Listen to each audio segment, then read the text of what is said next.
It's a lot of nonsense. Idiots saying nonsense. Enough of this nonsense. Nonsense! Nonsense! Layers and layers of nonsense. What is this nonsense? Nonsense is everywhere, surrounding us like an invisible cloud. Nonsense in a brand new light. That is what is nonsense. Every day they write articles on nonsense. A little nonsense knows I'm relished by the wisest. Nonsense. Hello, everyone, and welcome to Nonsense. This is a podcast where we spend our days shattering whimsy and attempting to make sense of the nonsensical realms in which we find ourselves immersed. Today I'm joined by Chosen Brave Soul, aka Darryl Williams Jr. Darryl, if you could give us a little bit of an intro about who you are and a little bit of your history. Okay, thank you a lot, Nonsense, for inviting us on. My name is Darryl Williams Jr., also known as Chosen Brave Soul. I've been having that name since like 2000. A lot of people want to know what does that mean, and it just means that I'm one of the chosen few. I'm not the chosen one. I'm just one of the chosen few. I don't think anybody really wants to fill those shoes of the chosen one. Brave soul just means that anybody could be a brave soul that exhibits courage. But I've had that name for a very long time. Stage name. I've been into the music industry since I can remember, since the 90s. I was in class with DJ Paul from 3-6 Mafia. Rap with Swifty Andre from like every day at Mumford, and so I'm very deep into the music, producing and things like that. Another thing about me, I'm pretty much experienced in almost every field of studies that you can imagine. Has to do with energy, electronics, engineering, medical, psychology,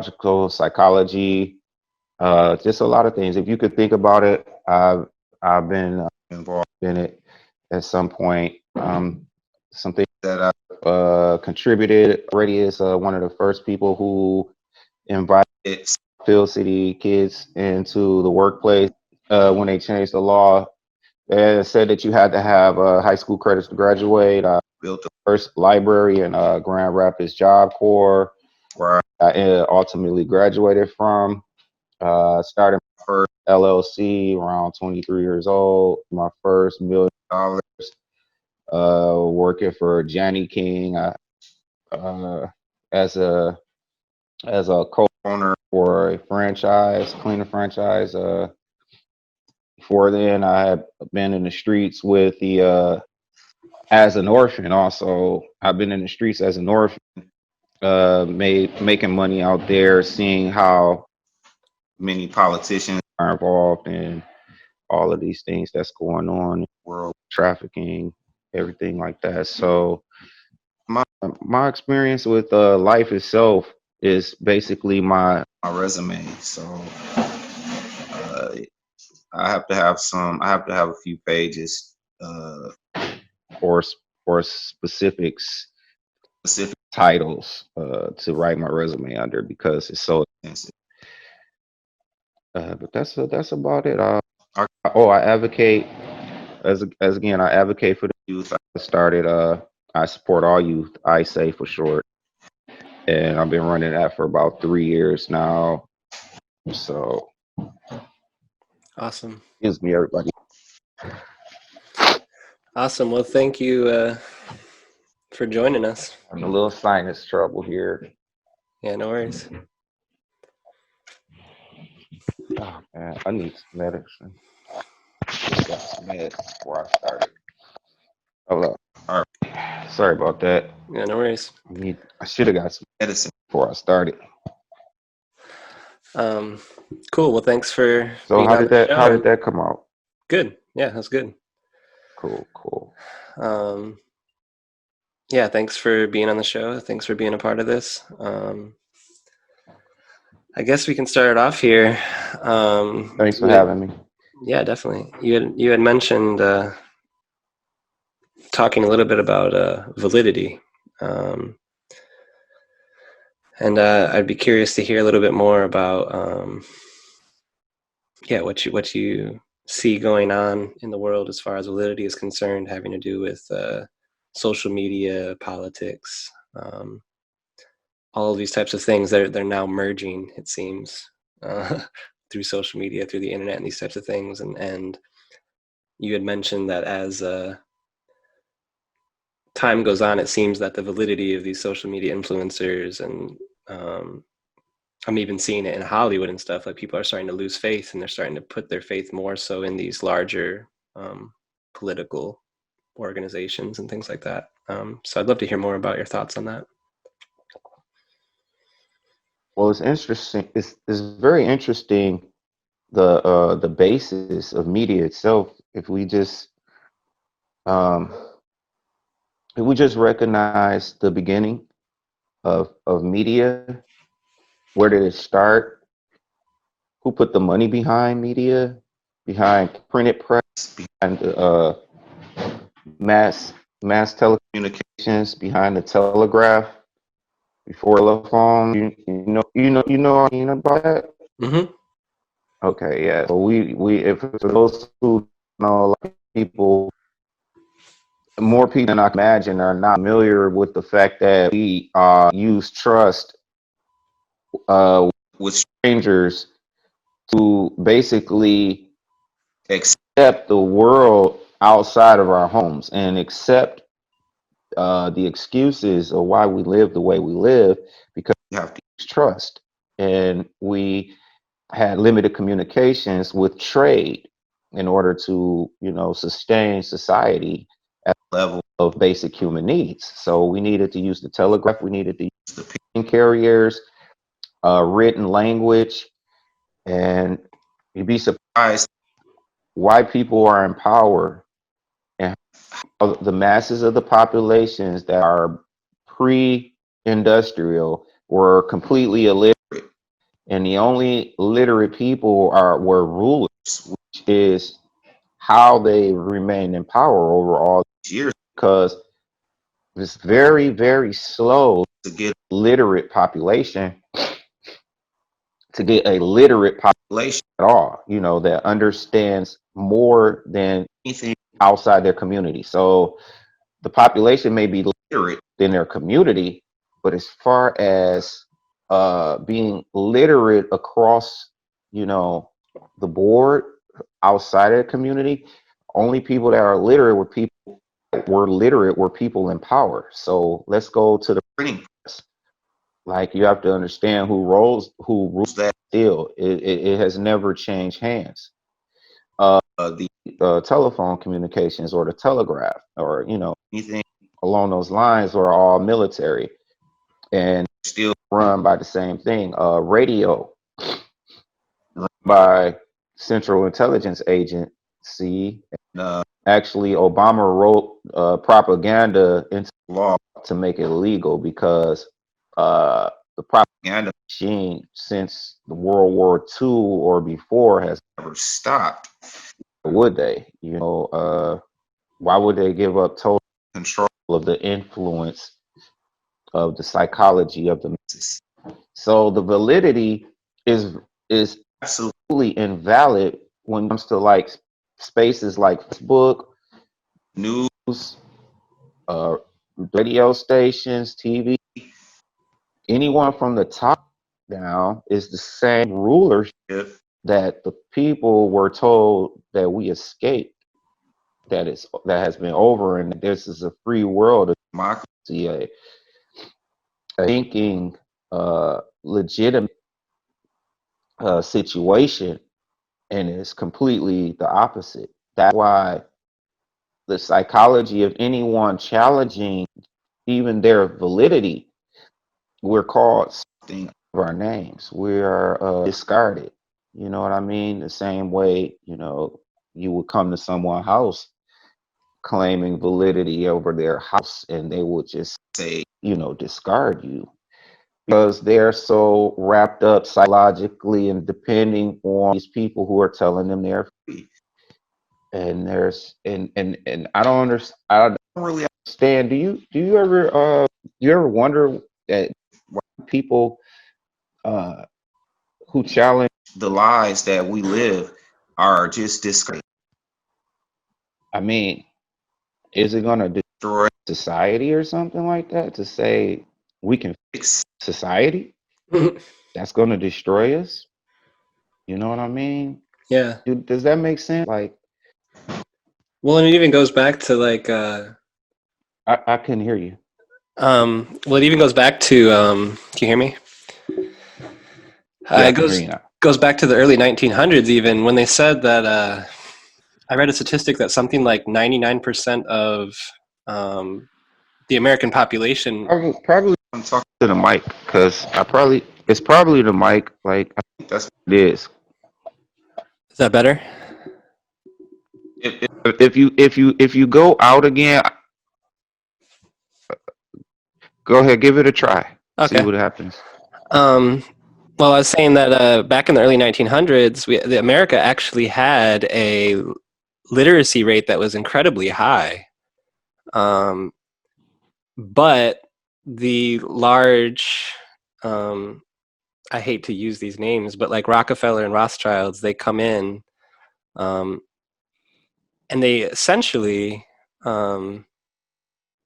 realized that they didn't want the population to be as smart as they were. And they needed to eliminate that literacy rate. They needed to drop that down so that they could create a certain class of people to exist many years later. I think in the 40s and 50s, like they were creating a class of people to exist within industry. So to create that kind of mindset, it is a slave mindset. Yeah, it's going back. I got to the part where you said create.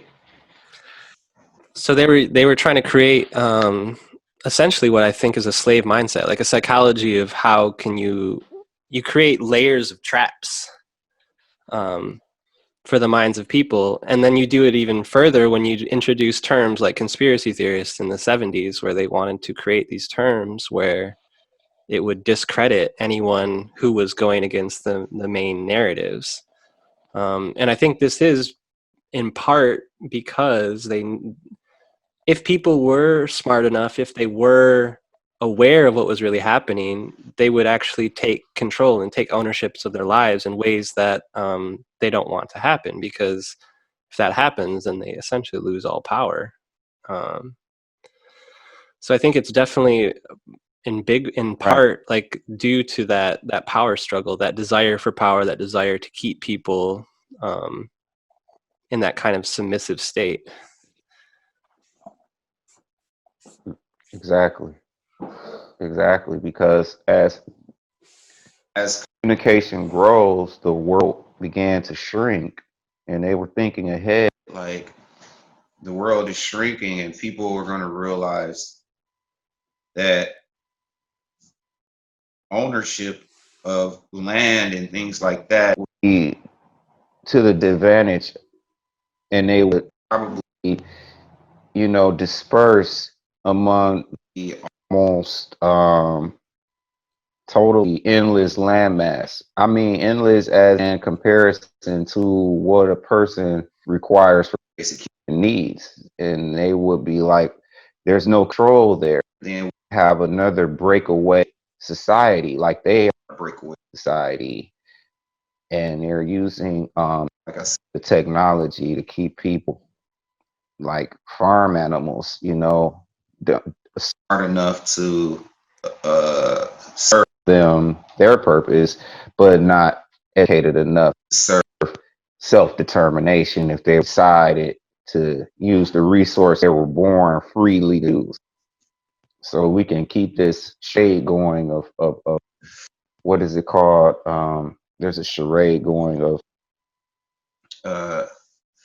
scarcity.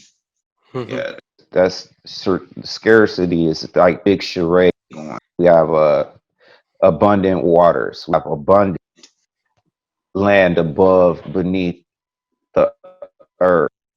Abundant materials, abundant oil, which is abiotic, the second most abundant substance and fluid, and that we're known to ever conceive. So if we have water, oil, land, resources, only a few people, which they say 7 billion. I'm not really seeing that number anywhere as truth. You know what I mean? But let's just say we could still spread out on just the continent of Australia alone and have 2.3 hectares like in Texas. You know what I mean? Every single human being alive can fit in New York, and we could leave the rest of the world empty, rejuvenating itself, and we can be, using steam power, battery power, AC, electricity. Alternate current means if you have two prongs, on your current comes from the power company, goes back to the power company. That's what alternate. So we live off the same electricity that we just use. My light bulb right now is receiving the same electricity back, and it's going right back to the power company and come right back in the house. That's what Tesla invented. So we have need for these people. They're so invalid, it's ridiculous. What we really need is some kind of a boost to the education of the masses, to make the masses valid, because they're not valid because they're carrying the same ideas that are completely false. Completely false. Like, we lose our lives. We lose every time I'm in the grocery store, I'm losing my life because I don't have to be there. I could be more productive with my life. If people knew what was available to them that God given, they would be more productive with their lives. You know what I mean? Yeah. And with Because that, they're very unproductive because they're told there's nothing out there. yeah, with that state of that mindset of scarcity, that creates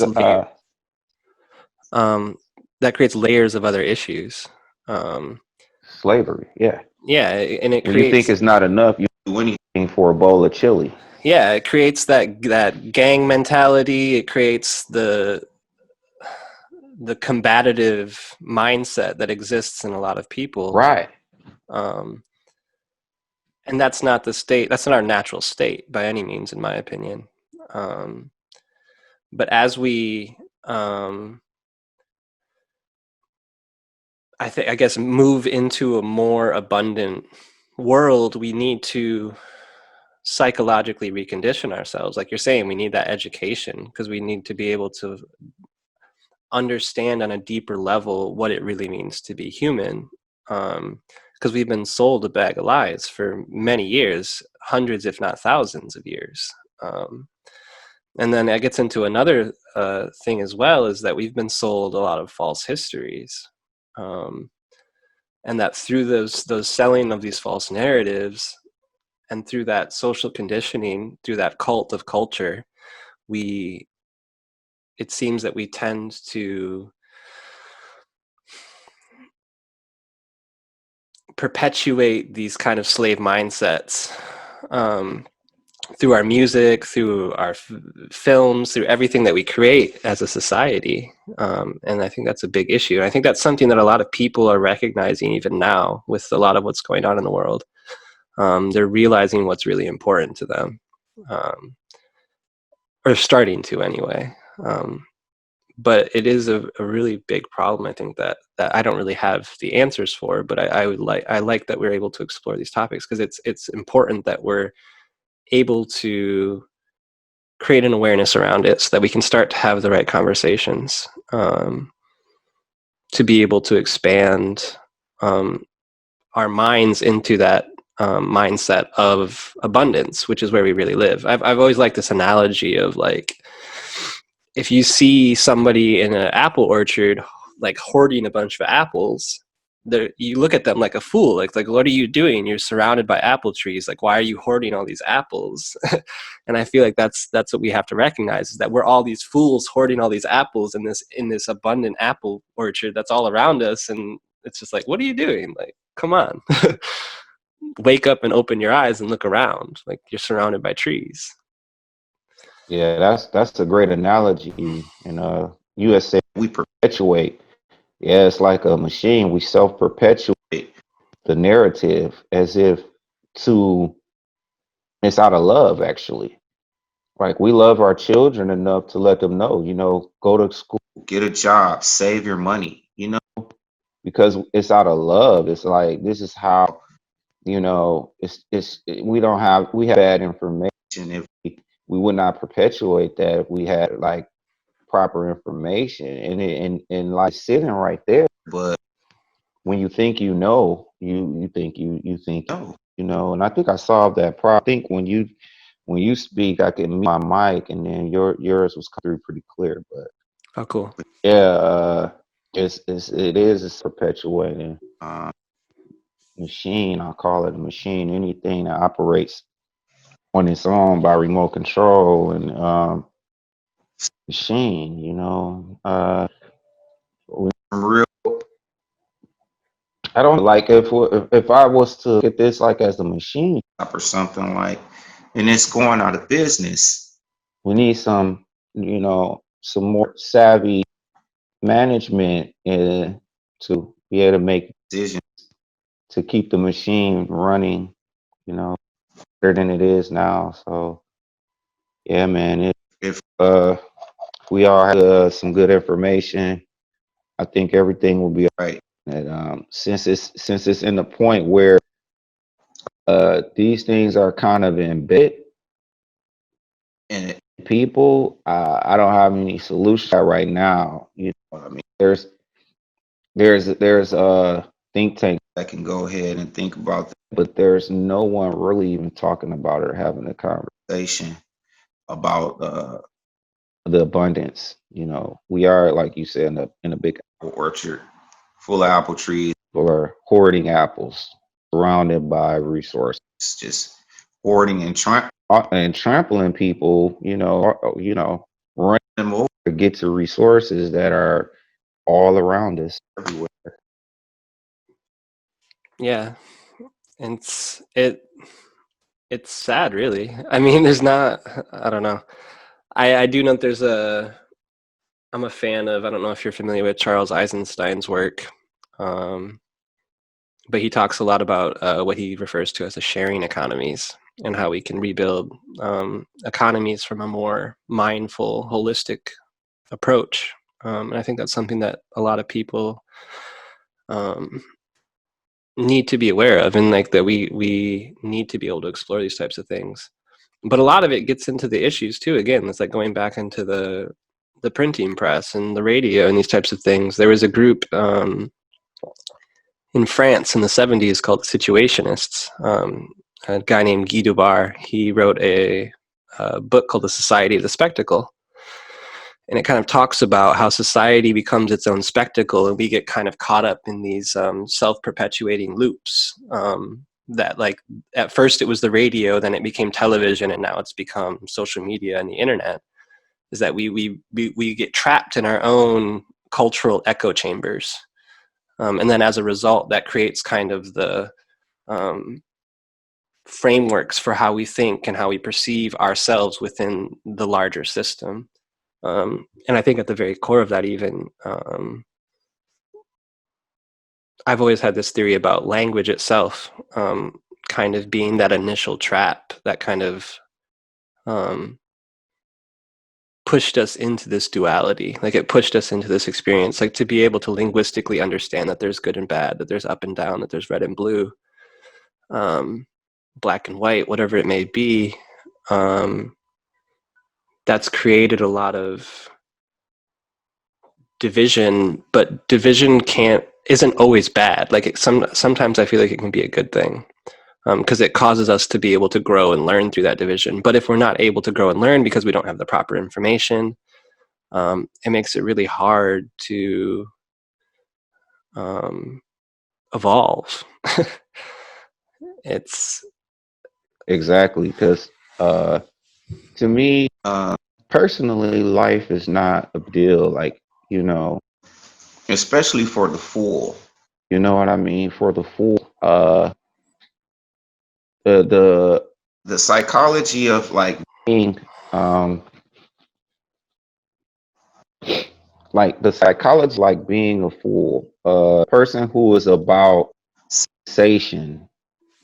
You know what I mean? They're not about higher thought than the senses, sight, taste, sound. You know what I mean? Uh, it's just life is not that serious. You know what I mean? It's only serious for, excuse me, it's only serious for the people who are seeking integration into the more subtle energies of consciousness and thought. The mhm. subtle what was the story of the guy who created the piano, the heart? He had an idea, and uh I want to give it to the right guy so much for telling the story, but I'll get to him in a minute. But he had an idea that we could strike the chords of the harpsichord with a mallet. You know what I mean? He kept drawing up just ideas and things like that. People thought he was crazy. He was soliciting funds in order to, build a prototype. And then they had, you guys can look this up what the first name of the piano was, but it wasn't piano. It just had piano in it. And yeah, everything begins with a thought in the mind.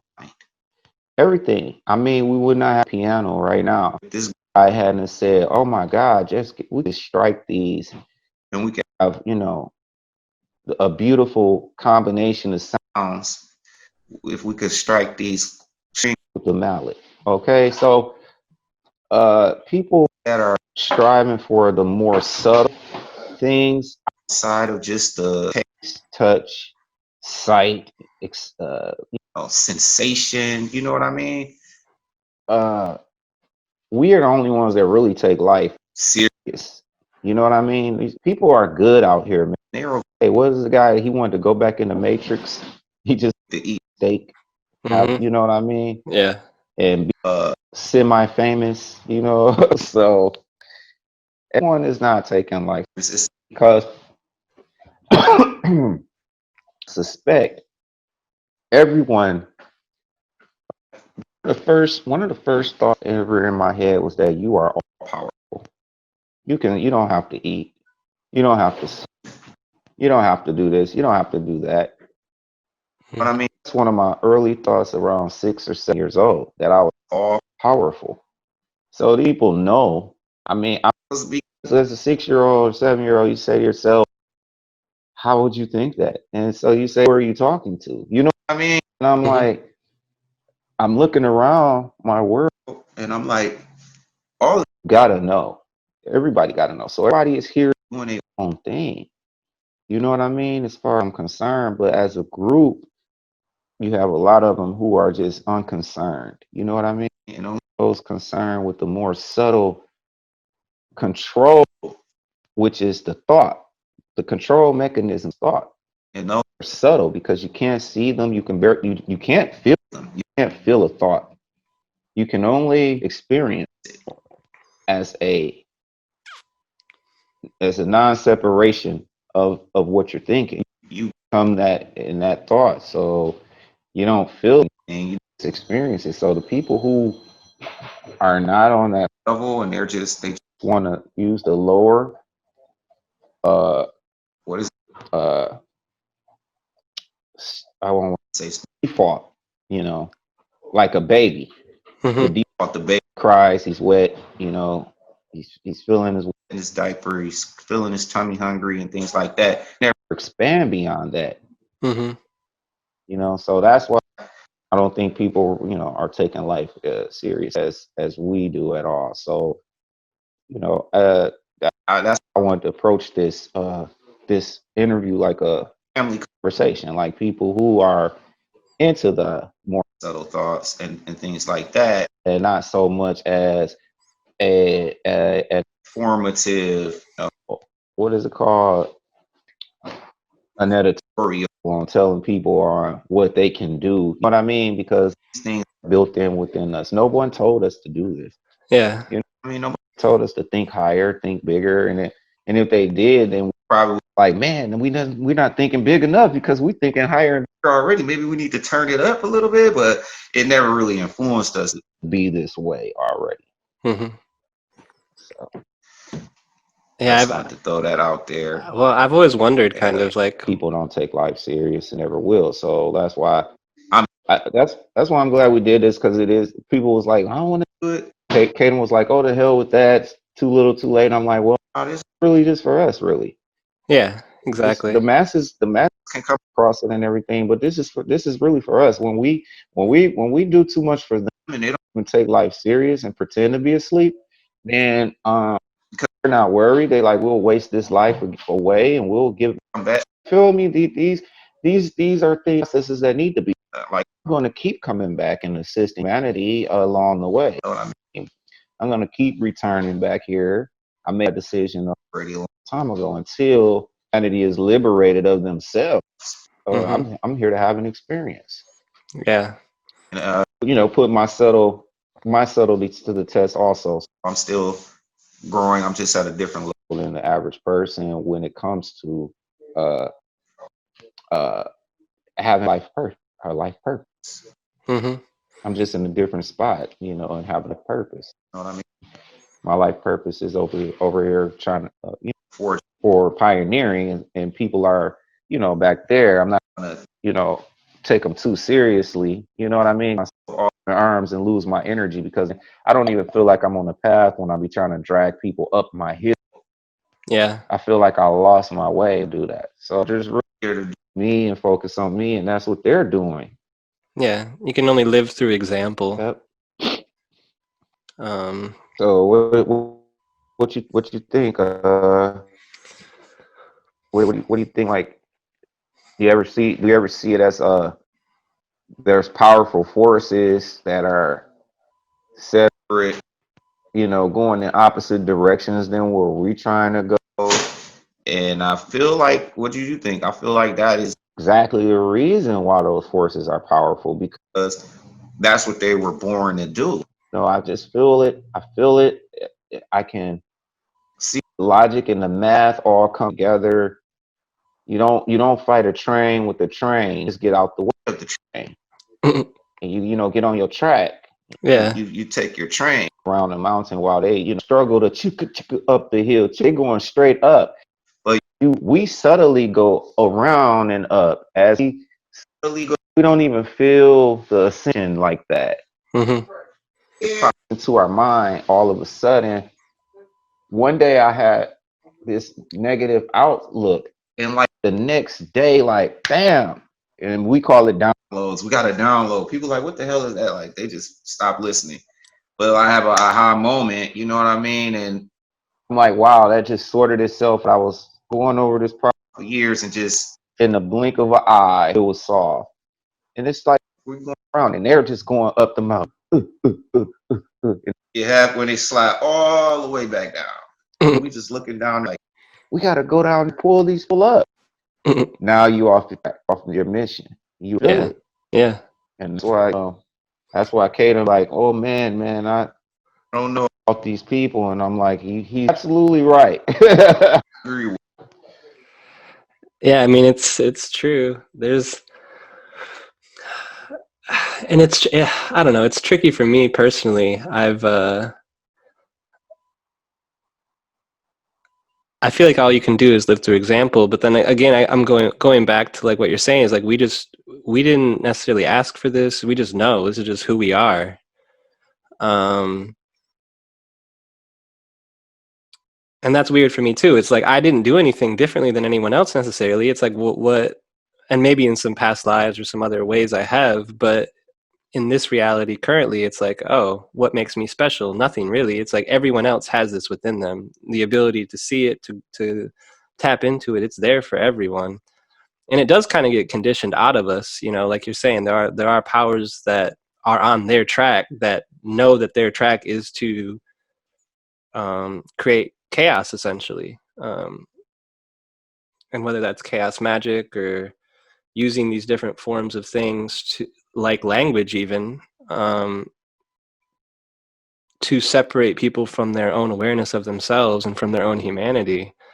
You're right, they are on their track, and they're very powerful because they've been on their track for thousands of years, and they've been passing down those true heritages, that wisdom, that gnosis, into their children, and they've been making sure that gnosis doesn't get shared with the general population. They've been making sure that those people out in the world aren't aware of it, and they've been making it really hard at every level to create stopgaps, to be like, they don't want us to to step into that awareness, because as soon as we do, that creates a breakdown of the hierarchies, that creates a breakdown of their control, and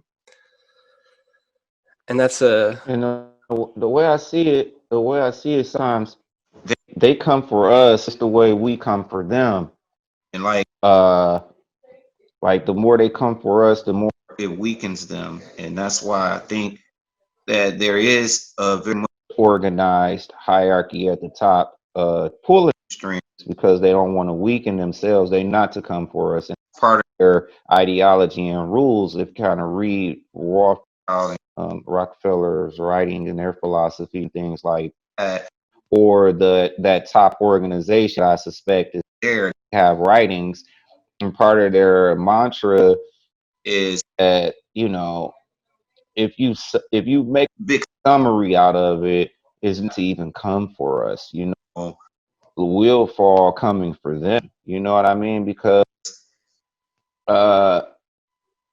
this, like I say, there is a thing called cause and effect, and the more we come for them, like I say, they're going down the mountain, or up the mountain on their own sense, and we should be doing the same.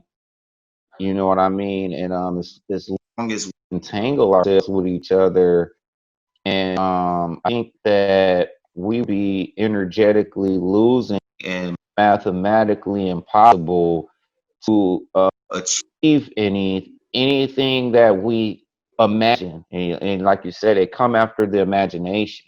Feel me? They come after the thoughts and the indoctrination, like you said. mm-hmm.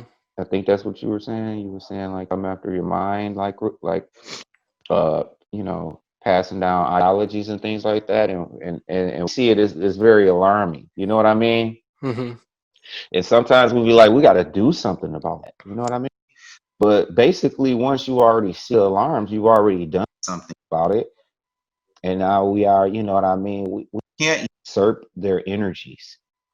They can't usurp. They can usurp ours as long as we come for them. Mm-hmm. You know, the more we come for them, the more energy is usurped into the way that they see things and the way they see fit. Because in our world, in our ideal world, we don't even have to deal with this kind of thing. So I think it's high time that we start living our ideals with amongst one another. And you know, a term that you build it, they will come. You know what I mean? Yeah. So we don't have a lot for us right now built up. Yeah, but at least it doesn't seem that way. I So know that I was just responding to, you know. I think that is important that we kind of get back into our own, step into our own.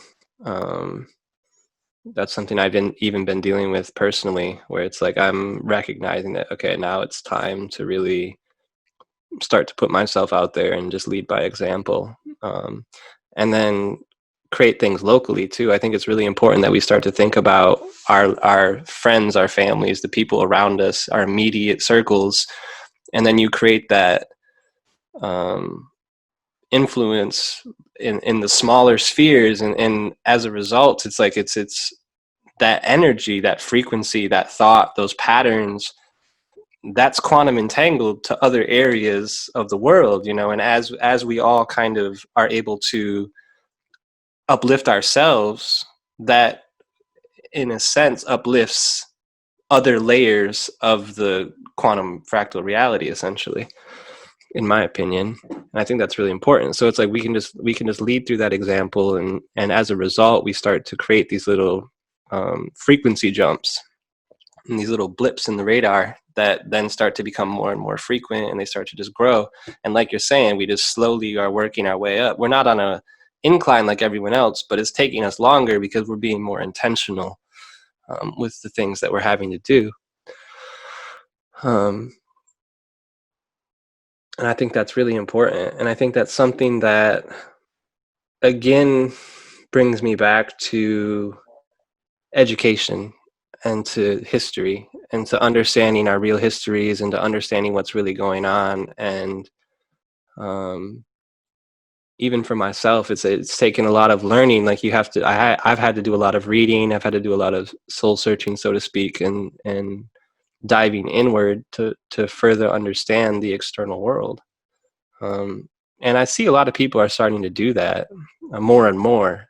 And that's just going to continue to grow exponentially, I believe, or I hope anyway. Do you? Yeah, that's wow. What was everybody doing while we were studying? You know, they were having a whole different experience. It took me most of my life, years and years where I could have been out doing what they doing, partying, just just I could say floating around, just floating around through the days, through the years, And my case was in a book drawing relationships through the language, through the power of it, and to the point where I understand the style of language. I understand the fact that there's a thing called a narrative where you are not even looking at anything else other the way the information is presented, and you've already formulated your alliance or defiance to that information. So I can read between the lines, get through a 320 book in no time. Like I could do it in a couple of days actually, and still function. You know what I mean?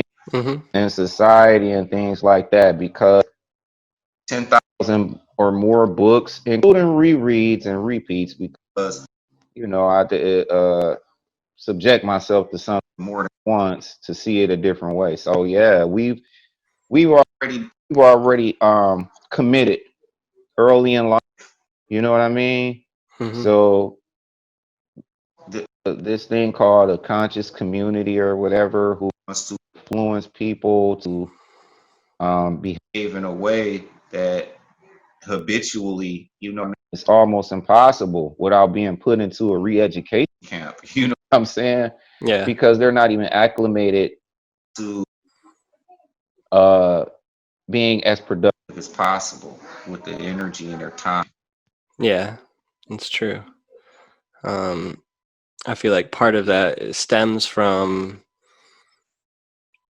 the Industrial Revolution, even, and existing within industry, and then we create these time structures, even in addition to that, which is like days of the week and hours in the day and the calendars that we exist within, even. So it's like there's a big disconnect, I think, between what time really is and how to engage with it properly as a result of those kinds of models existing. And then even it's like the 9 to 5, it's like that became the thing. Is like you work 9 to 5. That's just what you do. And you work 5 days a week, It's like, why the hell do we work 5 days a week? 2 days off. It's like, that's not any sort of humanity I want to be a part of. Exactly, and I encourage people. We can go real deep in on every subject we go on to the audience. So I encourage everybody to go out and check out what he said about time and what does the government know? What is time? What is it to them, and how do they monitor it? Because as far as we know that they have a super cool article and they're recording the rate, and that is what time is to them. And it's just another tool of slavery. It doesn't exist to me. Even the artist for on this Prince said he doesn't count his birthday, which I don't believe. I just think he was throwing that out there to get people interested in that. All about why wouldn't he count his birthdays? Because mentally he can meditate and slow his particles down, so and move at a rate, refresh at a rate chosen by him. You know, I'm 43 years old, and a lot of times my mental state, uh, you know, I can't tell myself from 17, and you see a lot I'm going through written on my face. You know what I mean? I just been in Flint, and I just got out of there 7 days to the day. You know, my face all burnt up and things like that. I'll give you close up in the Flint water. Just taking showers and things without a filter sometimes. I may run out or whatever, but I'm really sensitive to those things. But back to the time, not to get off subject. Uh, I didn't even probably grow a beard till I was like 35. So I only had probably a beard for like 8 years. You know what I mean? Like I was in my late 30s. So you know, so people are being like pushed around, and I think that, you know, I can only speculate, like using universal laws of cause and effect, that uh the Tibetans or the Hindus look at each action as a ripple through water of energy. You know, the this is an ocean of energy we are in, and every action is a ripple through it in this life or the past or coming up. So you know, some people are living out karma, and that's how I see it. And karma is basically an effect from things that we've caused in this river of energy. So you know, that's where a lot of people are following time because they want to hurry up and get it over with. This is one big experience, and they want to hurry up and get it over with. So they're easily enslaved by time mechanisms, and that idea. And if you want to know more about that, I encourage everybody to go really go in with the Emerald Tablet of Thoth, THTH. Go in deep with that, and then if you like into the religious thing or the Christian thing, go into the Pistis Sophia, because it's just another plagiarism of the Emerald Tablet of Thoth. It goes in real deep about time and space and negation of that, and Jesus riding and things like that. It's really it's just another story of Thoth. You know what I mean? So, you know, whatever you guys like, go ahead. This is more of a family discussion. Things we both, he and I, understand, and instead of us trying to, you know, be like other influencers or things like that, these personalities who wow you with how smart they are and tell you, you know, we're gonna just kind of avoid a lot of that. So you get some discovery going on in, you know, in your own life, and go ahead and see why we even discuss these powerful topics at all. Because I don't think you guys, I love the, you know, you guys, I love surprise when you see what's behind the things we say through your self discovery. If you guys go out there, some of these things about time, and these are ancient writings. These are actually the first writings that I'm telling you to go get. The Emerald Tablets of Thoth and the Pistis Sophia, that they leave out the Bibles like that. So you guys more understand why even was mentioning this to each other. Yeah, and I think that's important, is that people have to find this information on their own. They have to engage with it, and they have to dive deeper on their own, do their own research. I feel like a lot of people look to the conscious community, look to these well, they've almost become idols. It's like that we look to these false idols to give us these answers. And I've always had the thought, it's like the best healers, the best teachers, like they're not wanting to be your healer forever. They're not wanting to be your teacher forever. The best thing to do is to teach you how to fish, is to teach you how to heal yourself, is to teach you how to go out and explore. And yeah, like you're saying, it's like we're just tapping on these topics to be able to give you guys a little bit of a point of reference to start at. Another thing I'd say to look into regarding time, I don't know how familiar you are with this, but is Project Looking Glass. You familiar with that at all, or? Oh yeah, I was looking at Alice's floor. Yeah. Yeah, man, I like it, and and thanks for the plugs and all of the information for me, because I still do research, and I'm really grateful to have. That's my most grateful thing, to have guys like you around, and to be able to feed me where I can research more on things like that. But yeah, Project Looking Glass is everything that's pretty much public. I'm pretty familiar with. I'm gonna be honest. I'm extra disorganized at doing my research. I do for a lot organically. So I was back looking through that a few weeks ago, like 3 or 4 weeks ago, and I was trying to save something about the diagrams and the schematics of Project Looking Glass, and I was suspecting that they made a giant pineal gland. Hmm. If you Yeah. look at it, and it took my whole account. You know what I mean? I'm cut off from those. On Facebook, they took my entire account, so I was cut off. From those saves and things and those images, because uh, I was very comfortable with my profile and my demeanor. And but in September, started offering people weekly money to log off, and not me though. They just came at me, and let me see. I have a diagram. I have a diagram somewhere where they offer one young lady money to stay logged off for the weeks of September, Yeah, I and they saw was that. offering her increments going from $10 to like $45 a week. Yeah. And then I got my working papers like the day before they were off. The day before I saw they offered her money, I got walking papers, and I had to log in on my other account. Let me show you guys this right quick. Let me see if I can extend this. Oh yeah, there. It says goes against our standards on dangerous individuals, organizations. Let's see.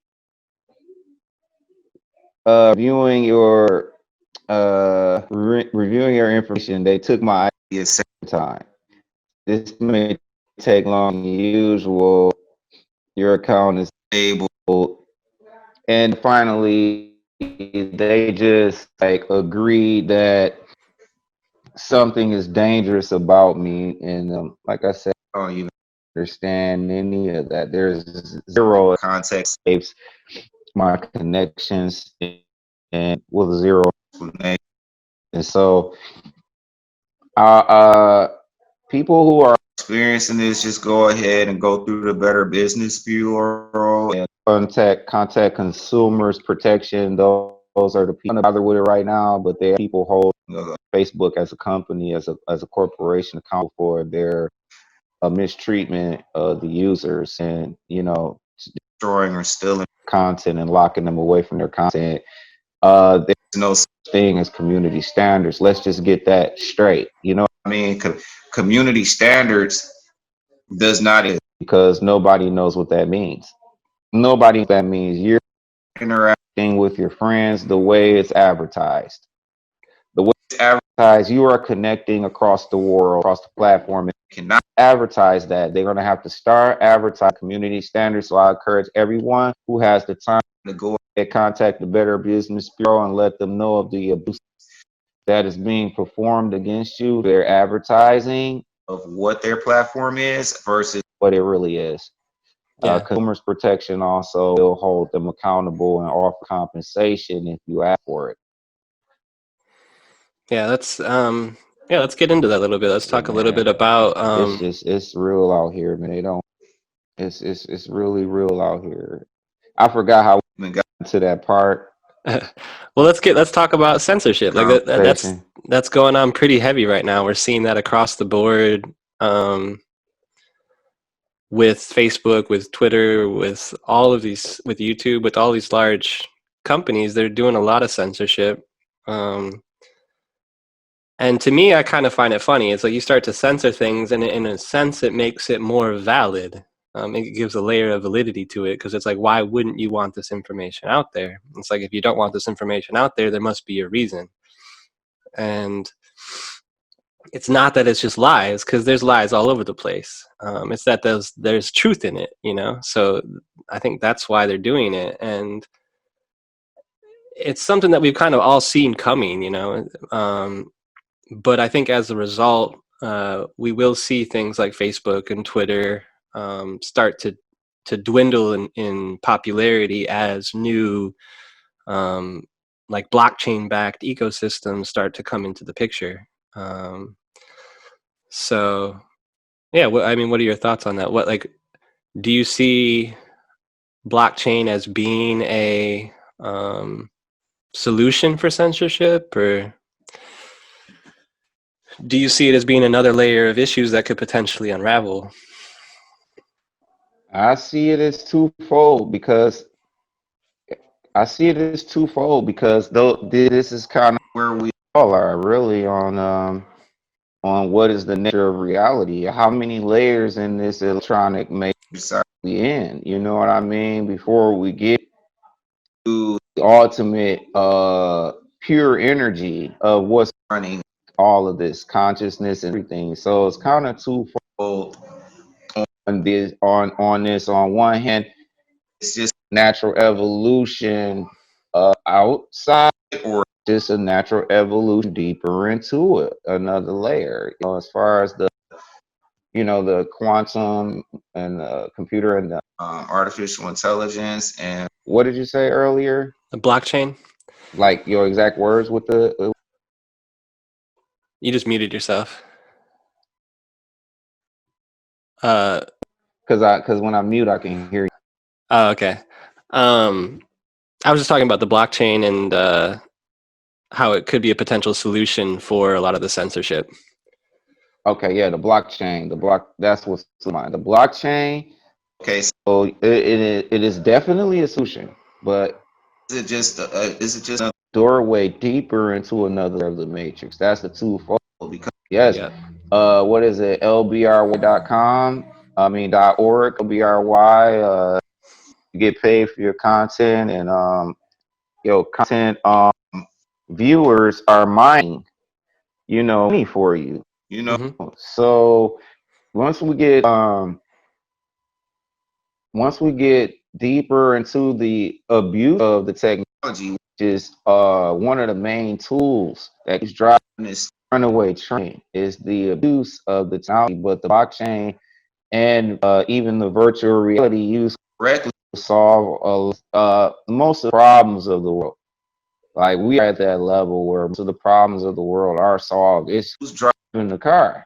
Yeah. You know what I mean? When are we going to see? I was dreaming this. This is really what I was just dreaming this. As I was dozing in and out 2 hours at a time last night, this was like in control of my phone, my content, and I kept seeing the blockchain spread out, decentralized, and things like that. And then we always seem to find a way to lock ourselves up. So that's just philosophy. But to just be real about it, we're gonna have to have experience. And those are people out here who gonna be the pioneers through that, and I'm one of them, because I've developed my own fork off of Bitcoin, and I switched over to exploring working off of Ethereum instead, using the ERC20 token. because each ledger is the value. So every time we mine and form ledger, that, you know what I mean, that's the actual value right there. So we can always use that as a form of exchange or a form of validity. Yeah, because once your value, you actually created space and time, and is valid because of the ledger. Hmm. So yeah, and then I want to mention a little bit and go right back to the blockchain. Let's go into the virtual reality right quick, the world, because uh, as far as healing trauma, I mean, we're causing more trauma instead of using it to heal and relive childhood situations that we can't talk to counselors about. We're not even exploring what we can actually do. So I suspect whoever's driving blockchain car, which you see Rothschild and everybody jumping on, all of the bankers jumping on, creating a new exchange platform using the blockchain as they drive this car.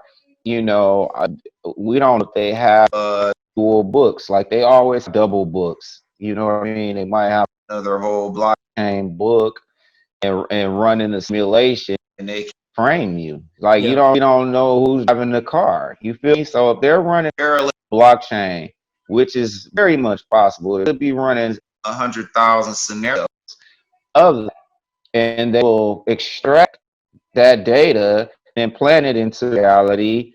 And now, you know what I mean? They can drive us off the cliff unless we deal with the mentality things above using technology as the crutch. Yeah, and I think So that's what that's I think about it. So I went to the virtual reality, the mentality, you know what I mean? The mentality of healing, the traumatizations, and even the technology probably to seeing how something so noble as a secure system, even voting with the blockchain, be manipulated by people who are already in power and already thinking of ways to use it against us by using quantum mechanics, quantum computing, things like that. Because if you don't, the quantum mind is more powerful than anything another person creates. We will never, ever live up to the expectation of the abilities of the mind. That's kind of what we're gonna close out with later. Is what can you know?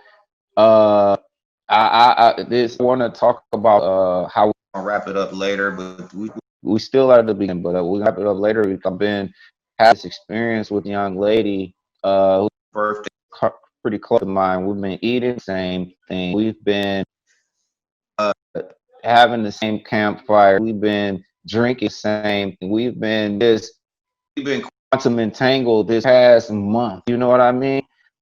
And she was one of the guest audience members. She might call in and listen in sooner or later. I told her go ahead. I got a couple of guest audience members, but yeah. So until we explore the quantum mind, anything thrown at us, thrown in front of us, can be used as a detriment just as much as a good. Because there's no good and bad. There's motive and intention, hmm cause and effect. And until we unravel that, you're wrong, I'm right, you're wrong, I'm right, then uh we'll never get out of any of the cycles yeah. and head to a new cycle. It'll be the cycle again and under a different color. Yep. When I've had that thought a lot personally, being pretty involved in the blockchain space. It's like a lot of the tools that I want to create, in order to fully, I think, utilize the value of blockchain to create these decentralized systems. Um, we have to understand that it is a dual-edged sword. It is something that if we can swing it and try to chop down kind of the hypocrisies of the world, but if we don't let go of it soon enough, that sword is going to come right back around and cut off our own head. And I think that it's really important to be aware of that within these communities even. And I see like the blockchain communities, they're all very insular. They're all very kind of, it seems very greedy. They're more about the money than about the solutions, which is really sad. But for myself, I've been looking at ways to create solutions, but I recognize that I could give the most beautiful tool to the world. I can create a new monetary system. I can create a new voting system. I can create new ways to self-govern, and build all of it. But ultimately, you give it to the people, and the people will begin to decide how to use it. So it's up to us to take control of it in a way that's responsible, and to recognize that, hey, we can use this to create what we were talking about earlier, which is that world of abundance, to eliminate that scarcity, to build in economic models that help us kind of detach our psyche from the old Babylonian money magic and from these old kind of traps. From And that save mentality. Mm-hmm.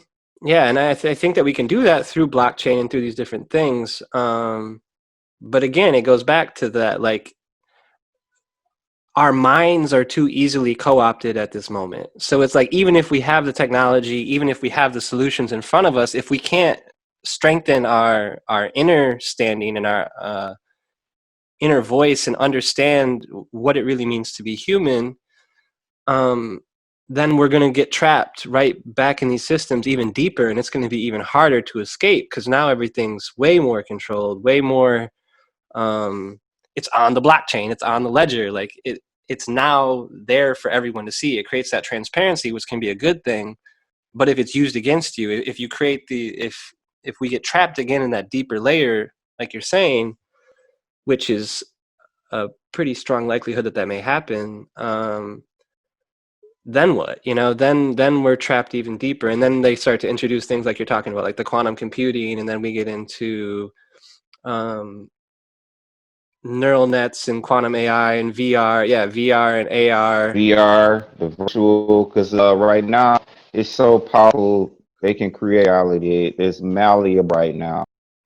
Yeah, and then we even get into the Neuralink and into controlling brain neurons, perception, all of these types of things. And then it gets really scary, because it's like, I see technology as being a tool to potentially give us the abundance mindset, to free us from the scarcity mindset. But that technology, like I said, like, you have to drop the sword at some point. Otherwise, it's going to come right back around and cut off your own head. Like, we have to make the technology self-aware enough, or we have to be self-aware enough to use the technology in a way to be like, okay, we no longer need this. We have now created the systems of awareness and understanding. We've now re-educated ourselves. We now understand the true histories. We're not censoring ourselves anymore. And then we need the technology to almost self-destruct. It's like, you look at nature. When nature has a problem, it creates solutions to that problem, and then those solutions then self-destruct because the problem's solved. Like, it's not like within the capitalistic mindset, we build these companies and these entities and these apps and these ecosystems to exist forever and to continue to grow forever, rather than creating solutions that solve a problem, and then once that problem's solved, that mechanism of solution is then self-dissolved. And I think that's something that's really important to think about when we're going into these worlds that we want to build. And then when you get into the quantum, it gets into an even weirder space. And when you get into the brain, it gets into even weirder space, because it's just layers and layers of, well, it's quantum. It's that there is no longer a binary. It's that there's layers and layers of, we fell into the binary, into the duality. And now we're able to create systems that can free us from that. But if we're not careful, we're going to trap ourselves into the new matrix. We're going to follow the what I would call the techno-Luciferian transhumanist agendas, and we're going to fall right into those patterns of like, okay, I want to live forever. It's like, what do you mean? You already do. It's like, you already are an infinite being. It's just that we've been tricked, and that as a result of that trick, as a result of that fear, we are more likely to want to become a robot, to want to copy our consciousness, to want to clone ourselves in all these different ways. But I don't think that that's the answer. I think that that's a hellscape in a certain light. And that terrifies me. But I think it's important that we're aware of, even with the best solutions, even with the most utopian mindset, and you think you've solved every problem, it's a very, very thin line between utopia and dystopia. It's a very, very thin line, and we have to be hyper aware of that as we're having these conversations and as we're building these new technological solutions. And yeah, because we're gonna have to come out of, the solutions, and keep them as tools as usual. And I like how you said that the solution does need to self-destruct, because the tool will always remain. I think the tools are already all here. Mm-hmm. As we're organizing the matter, we're organizing the conscious of those tools, and the matter of the tools is physical. So, as long as those tools always exist, we'll find. But those solutions do need self-destruct, like government. I mean, we needed the telegraph system, and we did trust. Now we have these things, and as government is involved and not self-destruct, they're going to drive into a hell that we aren't familiar with, as they are doing right now. Tell people they have to take a shot arm because they don't even belong here. They can't even serve the public. The public wants to control and enslave the government. The public wants to control and enslave the government. The government, you know what? I'll control and enslave you. How about that? The whole thing needs to dissolve, because we don't need that. We are government. As a matter of fact, that's why nobody is like they, them, and us, because we have this. We have this, and it's to us to decide, why do we have this and them at the same time? Why are we having these two running together? The thing makes everything obsolete. According to what is that movie? Hidden Trajectories. What's that movie we were watching about NASA? Hidden Figures. Okay, their computer had the capacity of a speaking spell. If you look at the kilobytes of processing power, you know what I mean? Look up the kilobytes of NASA's first computer. By the time I was a little kid in 1983, I had a speaking spell or something like that. 1981 or 82. So I had the equivalent of NASA's computer in my hand. You know what I mean? And now we got this. You know what I'm saying? So we should go into Andromeda. With iPhone 11, we should get into that Andromeda system, but we won't get rid of solution that is obsolete. Mm-hmm. So I like the way you said that. You just brought so much light to my environment with that. You have to use these things, tools. You don't keep the wrench inside the engine once the engine is rolling. You take the wrench, remove, and you put it back there. So if the car falls apart, we can pull government back out and use it again. And use that trusted system that we need again, or we can start trusting ourselves. So that's my view on it. Yeah, I think that's really important. We create tools. Yep. So people well, let's get into a little bit I think along the same lines, talking a little bit more about the quantum, about the computing systems. There is a disconnect that I see happening in regards to our technology, having to do with, again, our histories, and not really understanding that. I think that there were moments in our history, even as recently as 200 years ago, where we were way more technologically advanced than we are now. And I think a part of that goes into the control, like wanting to control things, wanting to profit off of things, wanting to create this kind of mindset around capital. And I think that it's really important that we recognize that our technology, even as it stands, even though we may not be given all of the technology that was available 200 years ago, even, that we have to understand that our computers and our phones and all of these things, this is built through alchemy, like through like ancient magic, essentially. And you have to look at things like Steve Jobs admitted like adamantly that he would not have had these thoughts if it wasn't for LSD. And if it wasn't for these kinds of like coming into these deeper awarenesses of what I believe that the Empire of Kemet and these more ancient empires had an awareness of. And then it gets into, okay, so we're going to talk about blockchain. We're going to talk about quantum computing. Then we can talk about quantum entanglement. And then we can talk about crystals and how these are kind of a more original memory bank, crystal hard drive, so to speak, and quantum entangled hardware, essentially. Like even the ancient monuments themselves are kind of set up. If you look at what's his name? Forgetting his name right now. He's the part of the Ubuntu movement. Are you familiar? Michael Tellinger. So Michael Tellinger talks a little bit about the ancient monuments as potentially mirroring microchips. So it's like in the monuments themselves are made up of silica, of quartz, of crystal, of these types of things that like this is in every phone. Like every phone has these materials in them. Like this isn't a new technology. This is an old alchemical understanding of how we connect to these deeper systems that exist already. And I think that's important to understand too, because as we're building these future things, we need to be aware that this has always been. It's just a new iteration.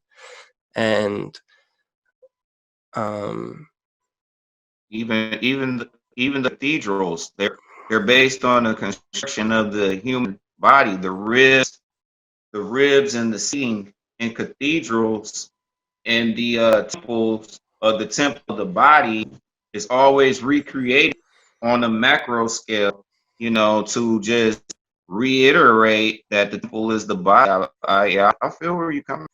yeah, the temple is the body, and then you even get into the organs of the churches and how each organ note is a different frequency that then affects a different organ of the body. And these temples were at one point used, I believe, for healing on a deeper level. They were used for frequency healing, and even looking at the spires and the tops of all these temples. Then you get into kind of the more conversation a little bit about Tartaria and about the old buildings having all the domes and having all, and this is old Tesla technology. This is old wireless energy, potentially wireless healing, all of these different types of things. Check it out. Look at our home, and it's half of a double torus. This is one half, and then you got the high thoughts of people who know chakras and things like that, and energies, and then you the dome in the building, and the temples have the domes. It's basically even experimenting on what is in between the sun and even the galaxy. We still have that magnetic double torus above and below, generating the light and the matter from the sun to the center of the galaxy under structures that are structured based on the human body. So yeah, man, that's all. This is old. There's nothing new under the sun, and all they're doing is basically making it where it's malleable from a central control center by introducing things the way they're introduced and keeping certain things about the relationship between nature, technology, and leadership. They're keeping certain of that off the table in order to completely world build. You know what I mean? Complete build the world from the consciousness side out to the physical. Yeah, that's interesting.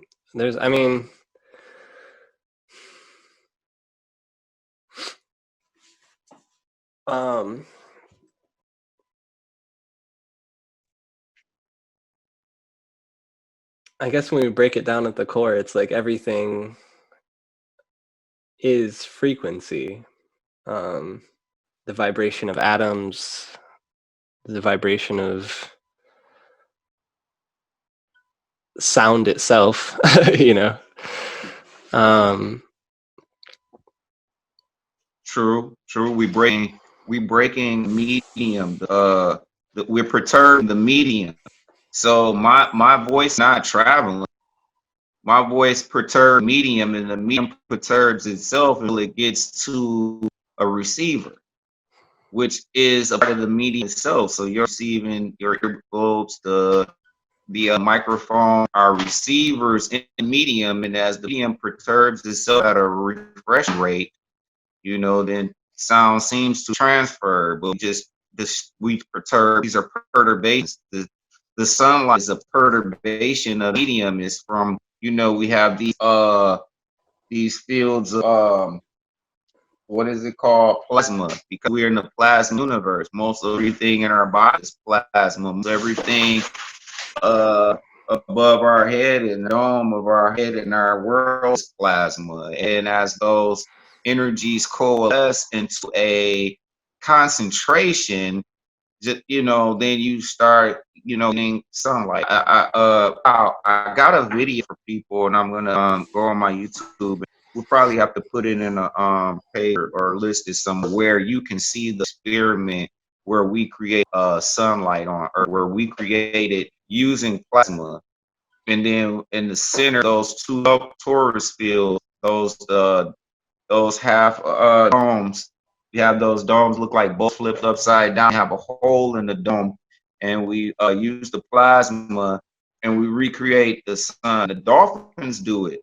The dolphins, I call it multiplying the element. The dolphins have sonar, and it's so powerful that they create luminescence, pushing their sound waves through medium to the point where they end up with 5,000 degree star under the ocean, under the water. And we do it. We do it in the lab. Push vibration, perturbations through at a rate. As the rate increases, fires form hotter than the sun. So I mean, these things, these truths and these things in nature and four element, and using to multiply themselves to make another element is so old. You know what I mean? It goes so far back, and like I said, we don't have a valid leadership to make sense of the abundance of never-ending energy, things that we already have at our disposal, and for us to take things into our mind. And you know what I mean? Like I said, I've been quantum entangled with one of friends. We've been doing the exact same thing every single day. Family members still up Flint. We've been quantum entangled with them, the exact same thing every single day. You know what I mean? Go up, we go down, go down. I'm just watching it all happen real time right now, man. And that's, like I said, that's part of how we're gonna wrap it up later. Is people gonna say, what can we do? And then you know what I mean. Best thing we're gonna be doing is to think, think, think. Actually, it's the thoughts. We are trying to get somewhere. You know what I mean. And as we are vibrate upon that entitlement of progress of and awareness, somehow we become able to transfer information, and we're doing it unconsciously, and sooner or later, it's like riding a bike or swinging on a swing. The more you focus on it, then you'll start becoming conscious of it more. And that'll be cool, because we're not trying to influence each other or get anybody to do anything. What we're really just trying to do is have community. You know what I mean? We know what we want. We know where we're gonna go. I don't have to tell you where to go or what to do or anything like that. We don't need that from me. We don't need it from each other, but we can assist each other along the way. We can, you know what I mean, stay true to who we are and stay true to the truth of who we are and what we are. And we don't have the world influencing us anymore. we know how to protect ourselves. We kind of know the weapons against us. We know how they work, seen it before. We've been victimized of it before. You know what I mean? So we really don't have anything to hang up. We're not hung up on anything this moment anymore. 2020 is the year of clarity. You know, this is the year of hindsight. Like they said, hindsight will be 2020, and look, here we are in 2020, supposedly. And you know what I'm saying? We're looking at everything behind us, and we're like, no more. No more. Like everybody is. Yeah. And the people who are not going in our direction, they're like, no more of you motherfuckers either. No more of you people telling us third eye bullshit. No more of you, no maskers. I'm gonna do something about you. You know what I mean? Mhm. This is the year of everything behind us. Yeah, I agree with that. I wanted to touch on something quickly with the sonoluminescence, and then quantum entanglement. I've heard some theories about the actual stars in the sky, and in regards to this gets a little bit more into kind of more of the flat Earth narratives, but the waters above. So we have the waters above and the waters below. And in the waters above, we have this sonoluminescence happening. We have the stars that are kind of in this water.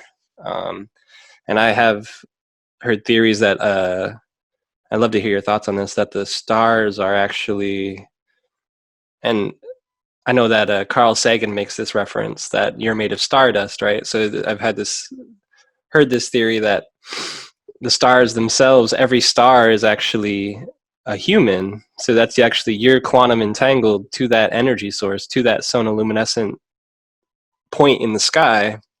That's actually part of your soul energy, and that you're connected into that.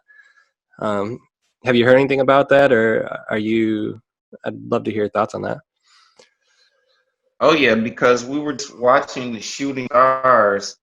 Oh man, I like to cast shadow on this and make a different shape. We were watching the Perseus, uh, and I was looking like something's not right. Every time I see a meteor shooting around, it's just a flash. It comes in frame and disappears like zero point 0.8 seconds, or between 0.8 and 1.4 seconds, right out the frame. It's supposed to be back all from the top to the bottom, but what it does, it appears like right here, and by the time it gets here, it's gone. It doesn't just come from the top of the frame all the way out the frame. You feel me? Yeah. You ever notice that about a mirror? It just lights up, flashes, disappears. It just went behind the curtain.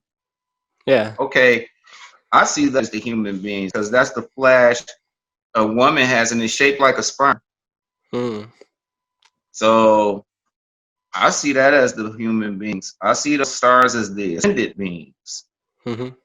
So the new humans coming in those showers that flash in the shape of a sperm, the same way the flash of the egg it's fertilized Mm-hmm. for birth. Yeah.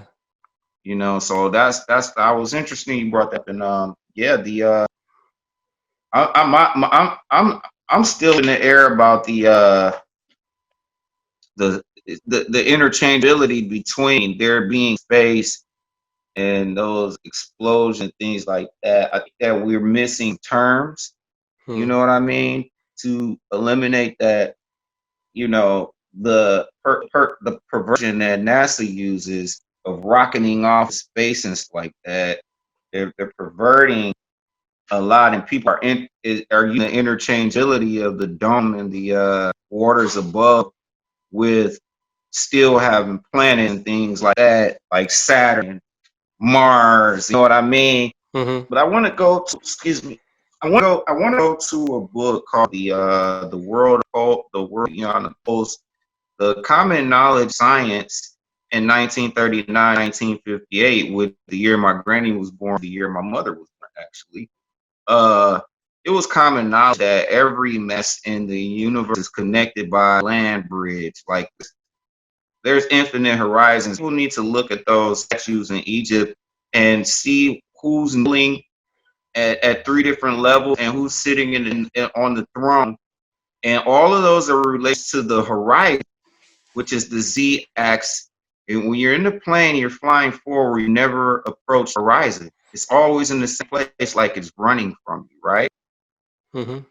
Like the horizon straight ahead is always running from you, because it's opening up infinite landmass. And in this book made by Giovanni, he's the founder of Bank of America. The common sense was that as they went through Antarctica and exited our realm, they found that there's land between here and the next celestial body over. You know, like if you ever one of those communion bowls, you go to church and the bowl has got all those cups of grape juice in it, Mm-hmm. and in between there's perforations, and each the way they were describing it was as if every single land mass is connected by a land bridge. Those were the exact words. So if people could check that book out, the world beyond the poles, which was talking about the Admiral Byrd talking about there's a land and it's warm and spring waters and stuff down Antarctica as the size of America, untouched and unexplored, and and treaty that they have where no one go out to Antarctica, and there's military troops stationed there rotating in and out to make sure no one sets foot in those waters near the ice wall. You know what I mean? Mm-hmm. There's maps of this being a concentric ring, and we're in the center, and the moon is reflecting this part that we're trapped in, living in, because we're not allowed to the wall to get to the next concentric ring of land and water, and it's supposed to go off infinity. And that's what the horizon is going. It's going out for infinity. So that's the science up to 1958, when military industrial complex took over and they chased the Nazis out there, and they brought the Nazis back here to form Disney to control everybody's perception, and they formed NASA to control everybody's perception of reality, to Mm-hmm. keep you here while they run 100 years ahead of us and break Mm-hmm. away into all the abundant resources. And they're using corporation control and different methods combined to achieve their agenda of ascending beyond humanity. Mm-hmm. So that's the way I see it, because this is common knowledge that we're not on the globe. Yeah, and I mean, even It's common knowledge up until the time my mother was born. From the day my brother was born to the day my mother was born, it was common. It's in Popular Science magazine that there's endless landmass, endless waters, yeah, and if we go back endless to domes of energy, and it's not physical. if we go back to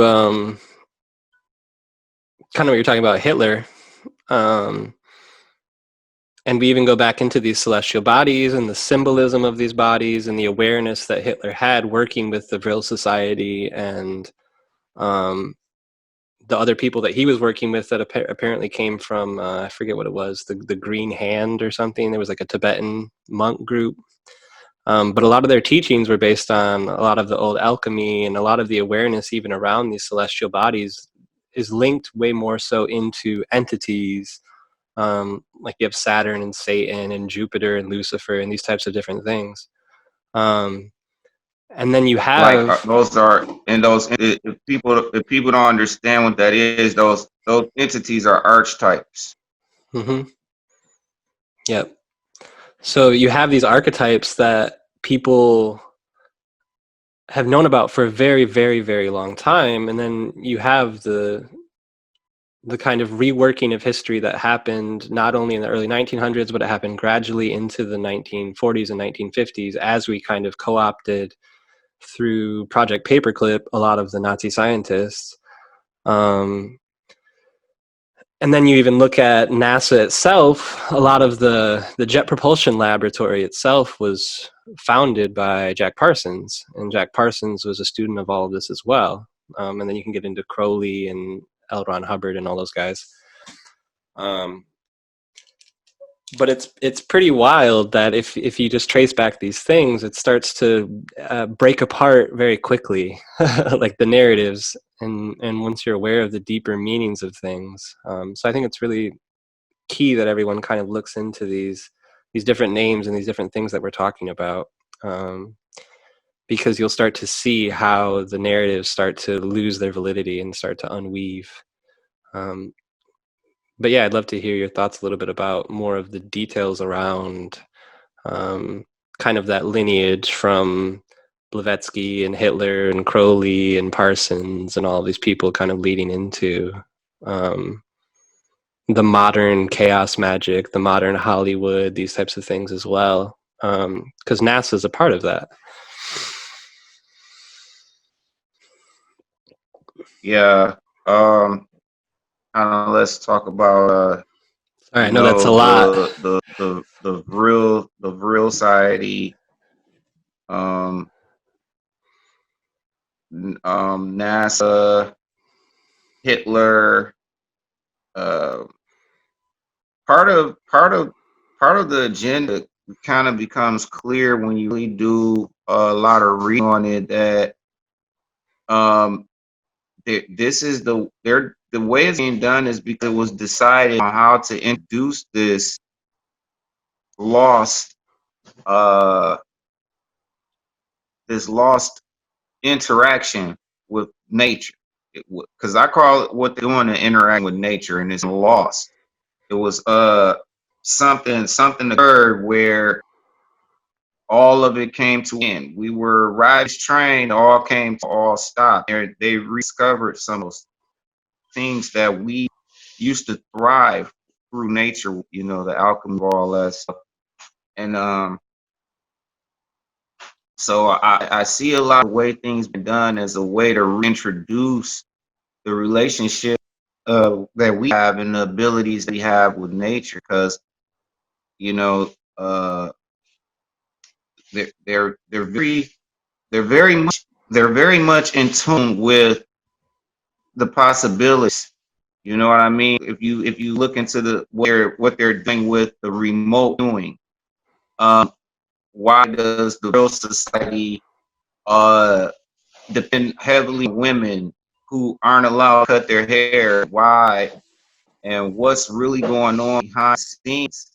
So hard to talk about it while really people having no background in any of those things. But you remember the other half of the question? Refresh me right quick so I can answer that part. I just kind of wanted to hear your thoughts on, I guess, how that narrative has continued into the modern day world through NASA and through Hollywood even, and how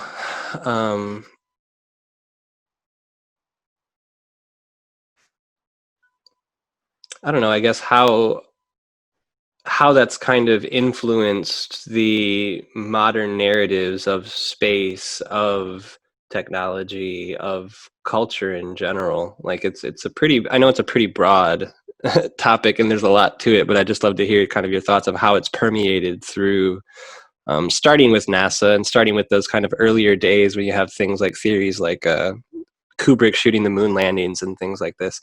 It's like and then we have the influence as well of Crowley in Hollywood and in the music industry and these types of things. Like I'd be curious to hear your general thoughts about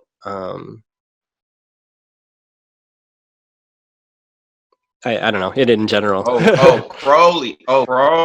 Okay, yeah, that's where I lost my train of thought. Okay, entities. So let me start with the entities, because people are probably more familiar with that, and then they'll understand a lot more about what's going on. And it's tied directly into the technological revolution that is offered to everybody today. If you ever look at the electrical diagram and you look at demon sigils or their names, notice that the demonology may have names, but they have a language. So if you look at the wiring diagrams, like you said, that they were comparing the temple layouts and the civilization layouts of Machu Picchu over all the way over to Egypt and Ethiopia, things like that. They resemble wiring diagrams or circuits. So the names of the demons are actually like tied into the motion of electrical current. And they, you know what I mean? So they are able to traverse physically the wires. Like, why would we wire above ground? We have natural disaster, tornadoes, and earthquakes when we could easily cable beneath the ground. These are transportation systems for more than just electricity. You know what I mean? And I'm pretty sure that if my little feeble mind can understand that you can transfer anything through a telephone line, you can transfer a whole person, you know, through there if used right software commands. So, like, back to the, no, I'm gonna slow down a little bit. Those demon symbols, those sigils, that's a language within a language within a language. That's like there's no demonic words, but they call those snapshots of those wiring diagram looking things, they call them demons. And this psychological reason, and this is psychological conditioning, because you have to be afraid of what's real, so you never understand what's real. You can always run around like a little puppet, parroting a narrative that you never explored. I asked the toxins, what do they do? How they communicate? What does the house of Satan do? How does they have power? And no one can answer me, you know, because they don't even look at who their end is supposed to be. And then the next thing you know, the church, the synagogue of Satan, like the Bible said it would. The Bible told everybody these days that church would be the synagogue of Satan. And that is what ignorance ends up giving you. Because to be fearful is to ignore, to have this false sense of security. So you never explore what's real. So I looks into what are these demonic people doing? And all they're doing really is keeping people out while they move forward. All of that stuff is an act, is show, just to make sure nobody comes peeking under the curtain, see what the Wizard of Oz is doing in that big machine that's running Oz. You know what I mean? And I'm talking in analogy so people understand where I'm coming from. How are you a Christian? You're any kind of religion, and you have no clue what the house of Satan is doing. You don't even know how they're operating. You don't even know where they are. So how are you fighting them? What you're doing is emulating them, the real evil of ignorance, and you're emulating, I'm wrong, I'll fuck you up. That's the solution, Christians. You'll fuck me up. You'll fuck me up. Okay. I mean, I'm just saying, like, this is what's going on, man. Ignorance is what's evil. Evil is not evil. Evil people love. The most evil people feel love. If you look at any movie, you sit up and identify with the love of this wicked ass witch who lost man and she's so in love. How do you do? How is this shit successful? You get what I'm saying? If it's right and wrong, evil and versus good, it's really ignorance versus courage. The courage to be curious beyond fucking fears of what you have. Mm-hmm. If you don't explore what the fuck is real, if you don't explore what's really real, you're a coward. You're a coward. You just said this is scary and this not. So you stay away from scary stuff and let's fight everybody. You're being evil as hell. You want to fight everybody. That's the first thing that I know your ass evil as hell. You want to fight. You know what I'm saying? I don't even carry no damn gun like that or nothing. I got it, but I don't even have a symbol.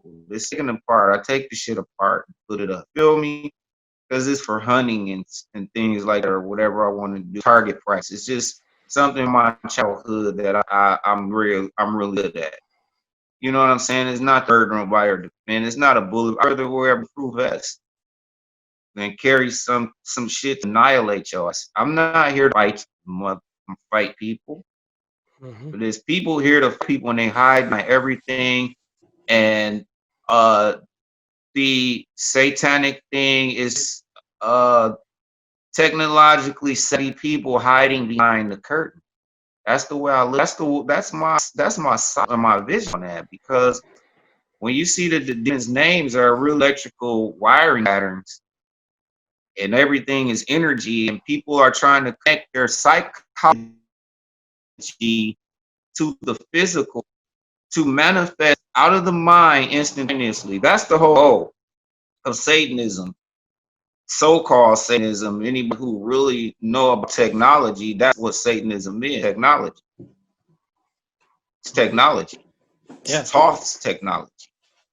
And they're communicating with these spirits and these advanced beings who are able to manipulate the physical realm just using their thoughts.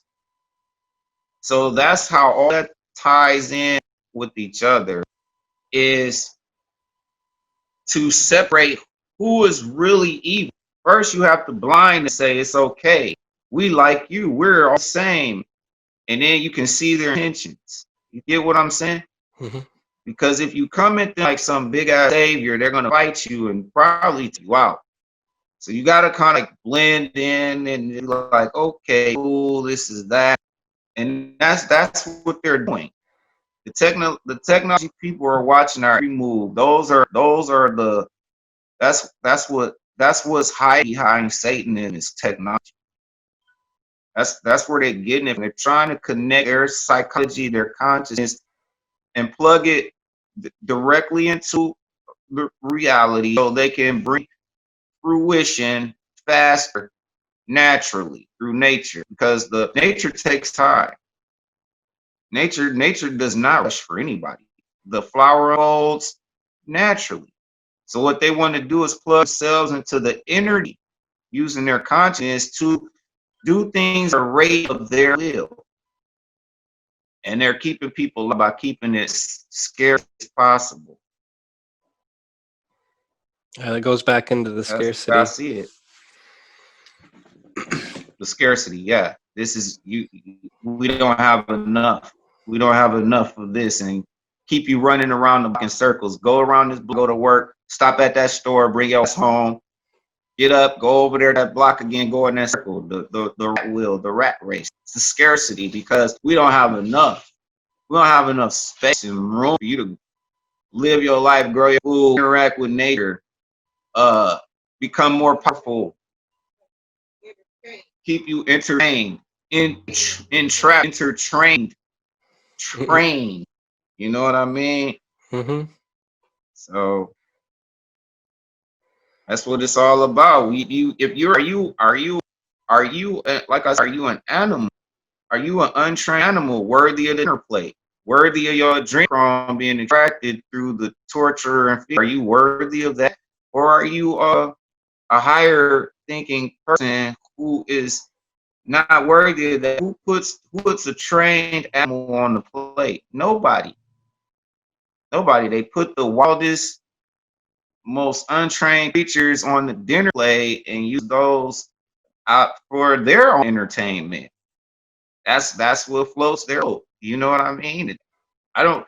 It's not required. It's definitely not required, because, like I said, technology is what's behind demonism, and they have the means to achieve just about anything. They don't have the personality to run these systems. It's like being a diamond to a pig. The pig doesn't know how to capitalize on the value of anything. So of course we have some pigs behind this. You know, we don't really have a lot of people with integrity behind these things, but they're wise to it nonetheless. They're just not able to use all of this power in order to help anyone. But Hitler was trying. Hitler was trying to introduce it with Disney. He came over here, became Walt Disney. His whole family and some of his comrades that were working with him became Goebbels became somebody else. If you guys just look it up, each one of their pictures is the same. Who is his niece? Shirley Temple, his niece. And there's a little girl over there that looks like one of his daughters pictures with over in Germany during the Holocaust. So all of them came over here to try to introduce this to the young children. They don't care about us. They don't care about us. They only want the kids. They only want the youth. They're trying. This indoctrination is call off the animalistic part, and will embed indoctrination into the minds of youth. And that's what Disney and all that stuff was all about. They had a plan. You get what I'm saying? And of course, they need opposition their own circle. Donald Trump fighting against Biden. You think evil people don't fight each other? You think good people don't bump heads? It doesn't make one better than the other. Donald Trump is no hero trying to get Epstein out the picture and take all the kids for himself. And it's not political. I just want people to know it's not political. But if you don't see what I see, that's your problem. You the one that wants to ignore that he wants to have sex with his daughter, and he tells people that he dated her and he kisses on her more than his own wife. You don't see her, they won't even accept affection. And the only reason his daughter does because it's forced on her. And if people don't see that in the energetic space in their mind, that's on them. I don't have a political agenda. You know what I mean? I just said two evil people will fight each other for power over your mind. Yeah.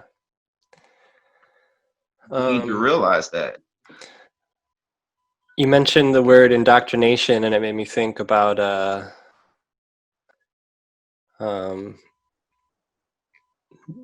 doctors and birth and the language of that. So we have kind of getting back into the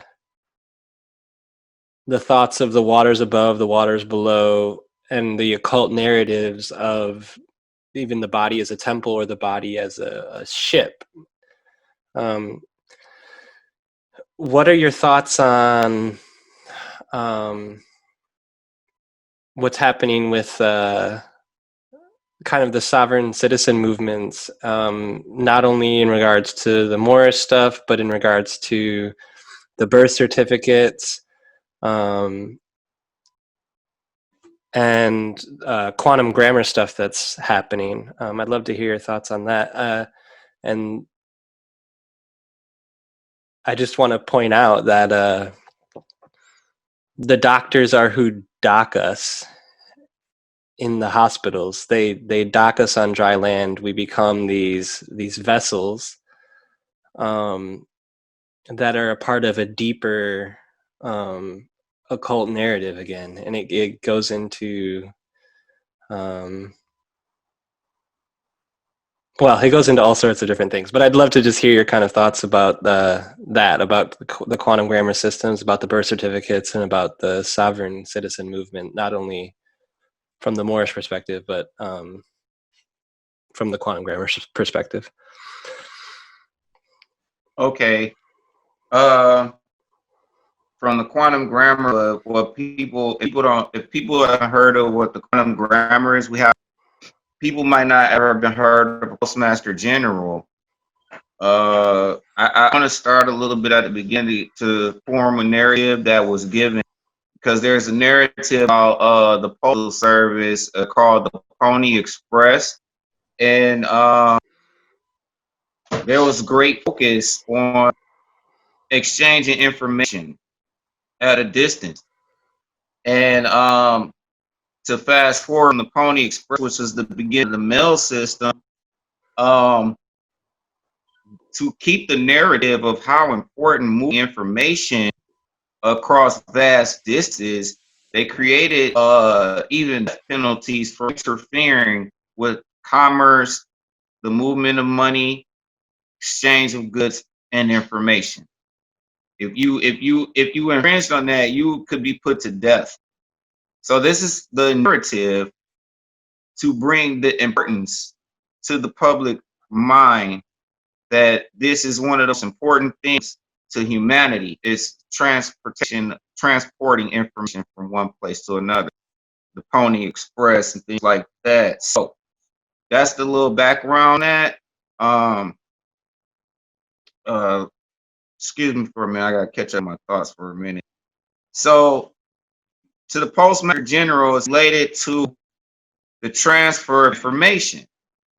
So we have the Postmaster General of the world, which was King of England. And then we have the Postmaster General of the United States, right? So we have a new World Postmaster General who's introduced with Dave. Was it Dave Winter? Yeah, I'm gonna bring these guys up for at the later on. We have their name and everything, but I think it's Dan Winter who came up with it, and he's passed away. And his surviving partner is taking the King of England place as Postmaster General, and he's bringing validity to the governments around the world. And the problem that we're having with the king was the contracts. And even Rockefeller and Rothschild said it 2015, they're going to restructure North America because they need a new social contract. Because they were seeing that winter, they're seeing random people break the code. These people are just no names, but they're not the only ones. Everyone is tracking the code of what language is. Language is a weapon, a tool, all of that. So when you go into the quantum language thing, it's speaking properly without lies, without the contract being worded in a way that the illiterate general public can understand.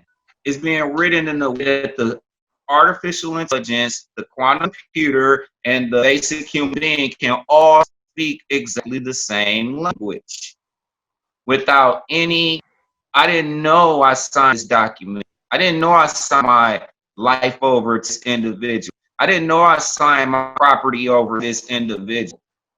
We're leaving that. We're leaving that behind right now. That transition is looking a lot like war, because the powers that be who were benefit from the old Postmaster General are up in arms with anyone who is taking on the new Postmaster General's validity of quantum language that can't manipulate into being misinterpreted or misunderstood, which is what the English language is what he backwards. We're speaking backwards. That's why everything goes in reverse. You put out these intentions like we do as influencers or as knowledge sharers, and we get hit with a broomstick. You get what I'm saying? Get out, get away, because forwards is backward, backwards is forward. We talk slick, and we start going into the hood lingo and start go ahead and scamming.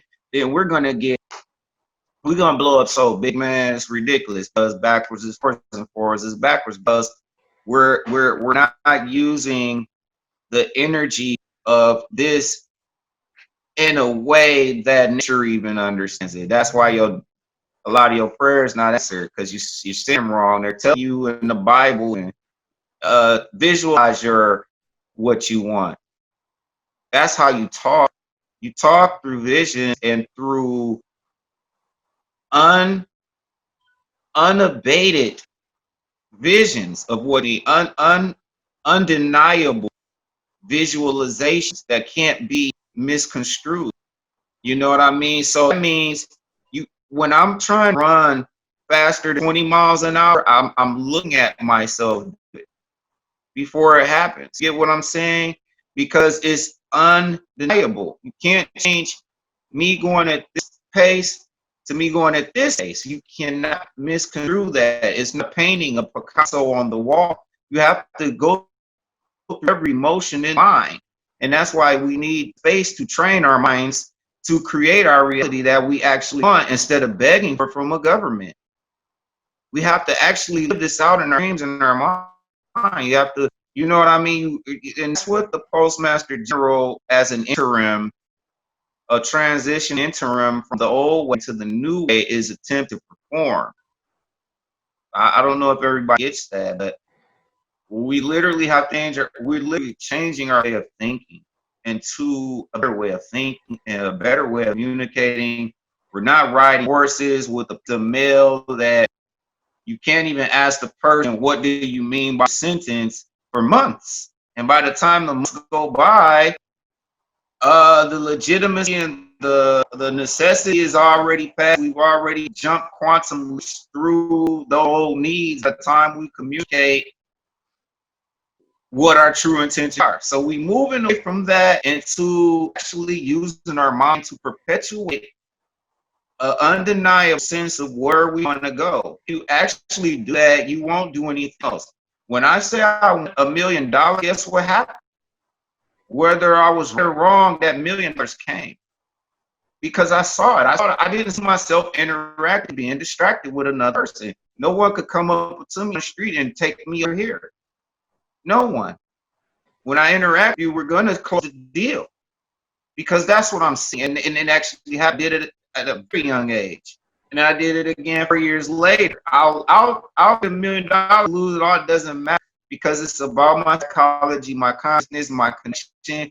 And people will throw you off with the strength or stubbornness of never getting out of this whole cycle. And as you interact with humanity and you just kind of accept their ineptness of not visualizing things, just kind of accept it because you're immune to it actually when you want to be, you know. So I'm like, I can get in and out all I want. You can't, you know, got an injection in my brain that I can't get out of. I know who I am. So when I want my $1 million, I'll just get it. I'll just get it again because I solve problems. And that's what people have to understand. You solve problems, you have to put a value on it. And people are failing to do that. You know, I'm helping a friend. You know what I mean? And I'm not putting any value on that other than to put consciousness and accept mine. That's my value, that's my price. That's my price. And yes, I'm throw it in your face. I help you, you help me. Yes, I'm going to do it because we have to get into that mentality of visualizing where we want to be and put your value on it. You get what I'm saying? Instead of accepting a lesser, you know, let's stop doing that, people. Everybody, even people in our circle, let's stop interchanging. Are there planets in space, or is that, you know, the waters above? We got to stop the interchangeability of reality and fantasies. We have to be, you know, we have to be a little more strict. You know, where are we going with this thing? We're going with exchange energy. Where are we going with this relationship? Where are we going interacting with each other? Because if you gotta go out and raise your own humans, like Yaku, then go ahead and do it. You get what I'm saying? Whatever it takes, you know you can. There's nothing, there's no walls. And back to the sigils. Energy hates to be held back, to be blocked. Thank you. Energy hates to be blocked. You'll destroy yourself up there and grab one of those cell phone pro connectors and block that energy, watch you explode. And people are built up blocking energy. They're holding people back. And they're doing it emotionally. And they're not thinking. They're not thinking. They're not knowing what's about to happen. You're gonna self-destruct. Keep holding people back off your emotions. Keep on, because of how you feel some kind of way. Energy will destroy you if you try to block it. Energy going to the ground. And you have to bring all that up, all that stuff up there. You have to bring it down safely to the ground through, you know, I like a word called let. That's my favorite word. Let. You have to let people, you get what I'm saying? Get to where they're trying to go. Assist them. I'm down here in the South, and people, it's not like North. The people in the North have no shame. They'll see you trying to get somewhere, and they'll do everything in their energy to hold you back from getting there for no reason, out of the way they feel. Out of the way they feel is done to them. You're taught to, so I'm gonna make sure somebody gets hell. You're gonna be it. You're trying to get there. I'm not gonna help you. Down here, people feel ashamed if they see you trying to go through something and they don't help you. It's like, no, people know that is out of place when they to stop. They're not going to help you destroy yourself. No, they're not going to help me do something self-destructive. They're gonna, they're not going to help. But when you trying to move forward, I mean, everybody's going to come on board. Call such and such. Call person. Call that person. Hey, get them over. You need this bed. Go ahead and grab this guy. Call a cousin over. You feel me? Because that's what is right. And people need to get back on board with that. They got to stop blocking energy, man. It's gonna destroy them. It's destroying the North. For sure. People can't use their resources up there. Somebody else, they're busy fighting each other. And the people who aren't fighting each other are running off with their resources. Yep. Divide and conquer.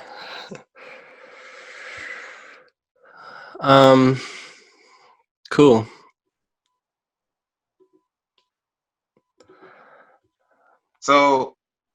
So what do you think? Why do you think people are kind of held back from achieving faster, more what is it called? More relevant accomplishments?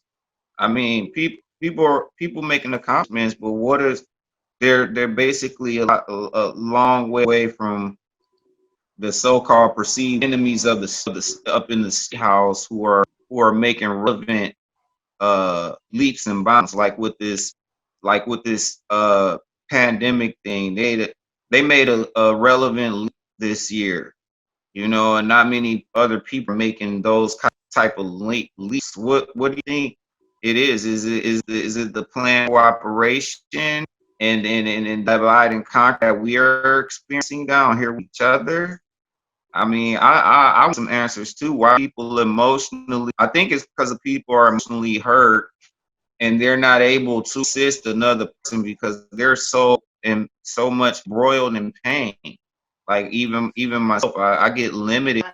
I'm in bondage sometimes my own emotions, so I can admit it. But I think that's part of it. What do you think? Yeah, I mean, I think that's definitely a big part of it, and it is part of that divide and conquer narrative.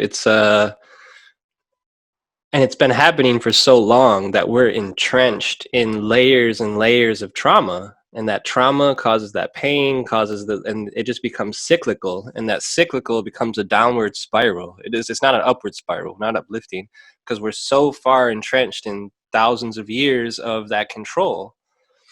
And in order for that control to maintain, they need the divide and conquer to happen. They need us to be entrenched in these layers of trauma and these layers of fear and these layers of all of these different things that doesn't allow us to come together to fully recognize our power as individuals, well, not only as individuals, but as a collective whole.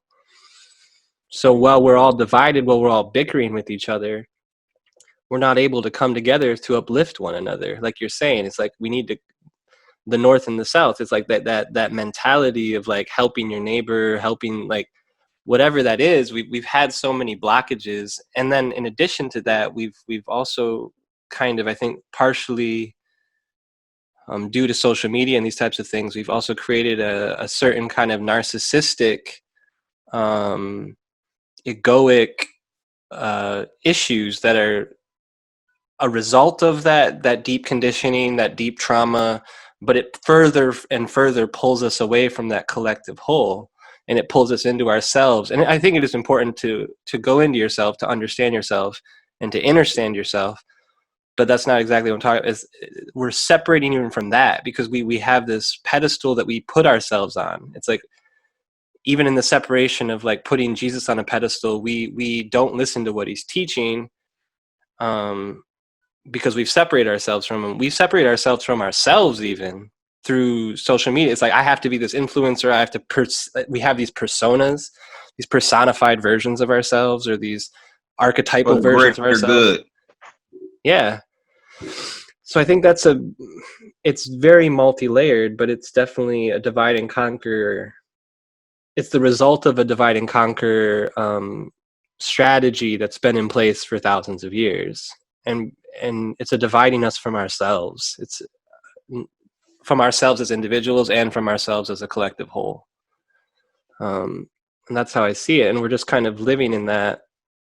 And I do see us as being at kind of an epoch or an end or a turning point where it's like, okay, we've only been able to do this for so long. So it's like, we're just like, okay, fuck it. Like we're done now. Like, we're just exhausted. We're just over it, you know? So I think that we are seeing that a shift happening, which is good. But again, who's driving the shift? What you're talking about earlier, like who's driving the train, who's driving the boat? Like whoever's driving the technology can take us deeper in, or we can free ourselves. So, but I think that if we're able to get over ourselves, so to speak, and come together as a collective whole, that's the only way we're going to really be able to grab the reins again. But yeah, we live. I see it. It's a big hypocrisy. It's a big hypocrisy. I'm watching the race thing, the black and white thing go on for my entire life. With you got a set of people who are so much identifying with being held back by another group of people that they become desensitized to their own reality. You know what I mean? And if you want to put it in terms that people actually use on the ground, they'll say that white people enslaved us. I don't give a F about them, and blah, blah, blah. And they separated themselves from themselves by, being so related to the trauma of the event and totally ignoring the power that they were given and still have from before the event. I mean, how do you totally just turn your back on who you are before that event to embrace the trauma and take it out on your fellow man, your fellow neighbor who had nothing to do with the event? And then say it's because you have privilege now, and that's no, there is actually is no excuse, because you have privilege because of what you were before the event of slavery or whatever the hell. You get what I'm saying? Mm-hmm. So when you said we're separating ourselves from ourselves and from ourselves as a whole, that's all by design, because how many cells? Well, how many cells do you need to get a good cell, to get a good functioning body? And what did you say earlier? Nature takes away tools, solutions it no longer needs. So that's called apoptosis in the body. When the cell is defective, the other cells take it apart and use its resources. So at some point, we fell apart as a nation, and we were disassembled and used as a resource for another nation, correct? Just like in the body. Something was defective within our community. You get what I'm saying? The consciousness, thought, behavior, to the point where even without our elders, if we were raised as children on a plantation or something like that, nothing should influence you to go along with anything against your will. So when Kanye says slavery was a choice, and when I was learning about slavery in school, everybody had a consensus they would have killed themselves. They would have never went forward. You get what I'm saying? With any atrocities against their will. But as I see, there's atrocities going on today, and people are serving the machine willingly. And asking and begging whoever's pulling strings for a better life instead of living or dying for a better life. You get what I'm saying? Like I said, they will when they learn the atrocities. Yeah. So this life of hypocrisy that people are living, it makes it difficult in its division. You get what I'm saying? And then you have the censorship where people like me aren't allowed platform to point these things out, point out the lies people are telling themselves, point out the hypocrisy being lived, because we are at a point where the machine will fall if people just tell themselves the truth, that we don't need the people who are pulling strings, keeping our resources trapped and raping us. Because if you hold me hostage, it's got to work for you so I can have a glass of water and a roof and some space on this place. What I inherited through my life by coming here, that's rape. That's rape. If I hold a young lady in my house or anywhere in the air, on the airplane, we could be off the ground and tell her till she puts out. That's rape. They're raping us. I mean, just tell the truth. Like we don't have any influencer saying this. No one with millions of listeners are pointing out the hypocrisy. I saw a guy, he was live yesterday, he was in France, and they are saying how fake the pandemic is. Nobody has a mask on but the police.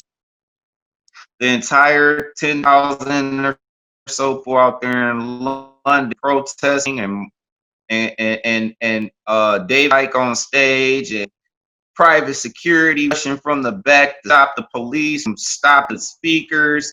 All of that was going on. And you still won't hear free us from the system. You just say they're just saying treat us right. I mean it's a whole hypocrisy. The entire society under a hypocrite mind state. The whole basis is hypocrisy. We have abundance. Again, like I say, what influencer could tell us that we have electrical abundance? We run out of electricity. So what is the holdup? Why are we paying $250 a month for something that's free? Like, why are we being raped? And why are we just keep asking and begging? Why don't we promote people like me who free you? People like Kate, you know what I mean? People like I could just name people who are in a position to use the rudimentary technology that we have, because I don't call this advanced technology. This is rudimentary compared to the ability of the conscious technology. So we have rudimentary technology to degree of every oppressive force, but no one will mention it. So I'm going to keep on. I'm going to keep on hitting at that and hitting at that and hitting at that. We have abundance of everything. I got some seeds. I planted a couple seeds, and it brought back 100 times to 1,000 times. You get what I'm saying? With planet to do all over again with people who don't have seeds. Give them some, because I don't need them. That's the analogy of abundance that we have. You know what I mean? I plant a couple of seeds and I get back hundreds to thousands of them. It was specifically a wash. And you know, why don't we ever go there? Well, I'm trying to figure out what are people thinking? Yeah, I mean, I think that part of it is that, again, that it goes back into that as a result of us separating ourselves from ourselves, we've externalized our responsibility, so we no longer feel responsible. So it's like through that, lack of responsibility, not only to ourselves, but to each other, we have disconnected from what's really important. And then kind of even going back into what you're talking about with race and with slavery and these types of things, I think another issue is that we don't know the real histories even. And if we do know the real histories, or the histories that we're told, we're not even looking back far enough to understand. It's like, okay, well, it's cycles. It's that the whites were enslaved by the blacks were enslaved by the whites. It's like we've taught each other how to do these things, how to grow out of these things. If you trace it back, essentially race isn't even real. It's like we all came from Ethiopia, essentially. You know, I wanted to bring that up with saying too about the blacks enslaving the whites, because that's become another popular thing that was popular about 10 years ago, and then before that years in 2000, and then in 90 it was popular again. So every about 10 years it's becoming popular, and I was like, I was trying to, on the emotional side, I was looking like, well, we don't care about being enslaved at all, because obviously we get and go to work happy every day today as slaves. mm-hmm. They don't call us that word, but they call us workers. You feel me? Mm-hmm. And that's what they called them back then, the workers. And on the emotional side, no one really cares about that. That's what happened. They're traumatized by atrocities, and I think that was by design, because I don't like them to say that white people came from this cave over here and were taught this and that. The way I was looking at that actually was that we were educating the world, and yes, they are servants no matter what.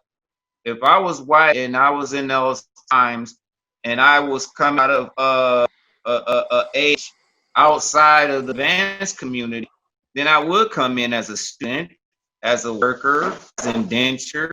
You get what I'm saying? To attain those skills and knowledge. So that was that kind of indentured servant, and people were treated well. You get what I'm saying? With respect and dignity. Go ahead. Yeah, it's okay.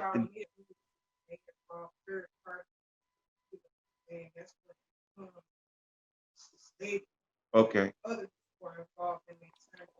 Let me say that before I forget it. She said that it's okay to be in service to people.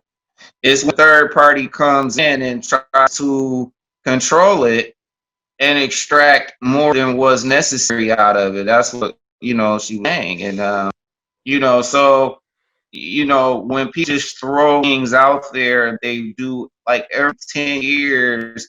You got to look at it at face value, for how things really go. Just like today,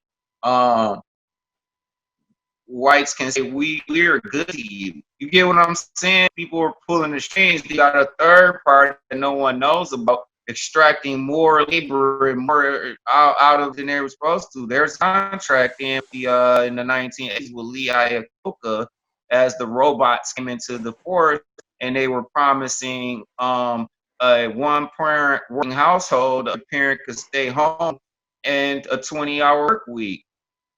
How did the third party get that shit to and we still working 2 jobs and can't even keep a man in the house? You see what I'm saying? Mm-hmm. So what she's saying is really real. There's people out here, we're cooperating with each other as whole, as neighbors, as good stewards to one another. Then we have the invisible third party who is actually real. You get what I'm saying? Manipulating the whole contract, because no one is getting a 20-hour work week. It's 80 hours. It's double with robotic help. They've completely annihilated the treaty and agreement as usual.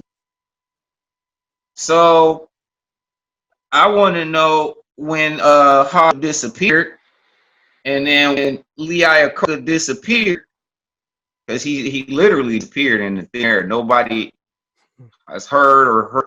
I mean, it was just a complete vanishing act. Once those the robot came into play, this is where the black family was getting their money from. This is how my family got their money, working at Chrysler and GM in Detroit.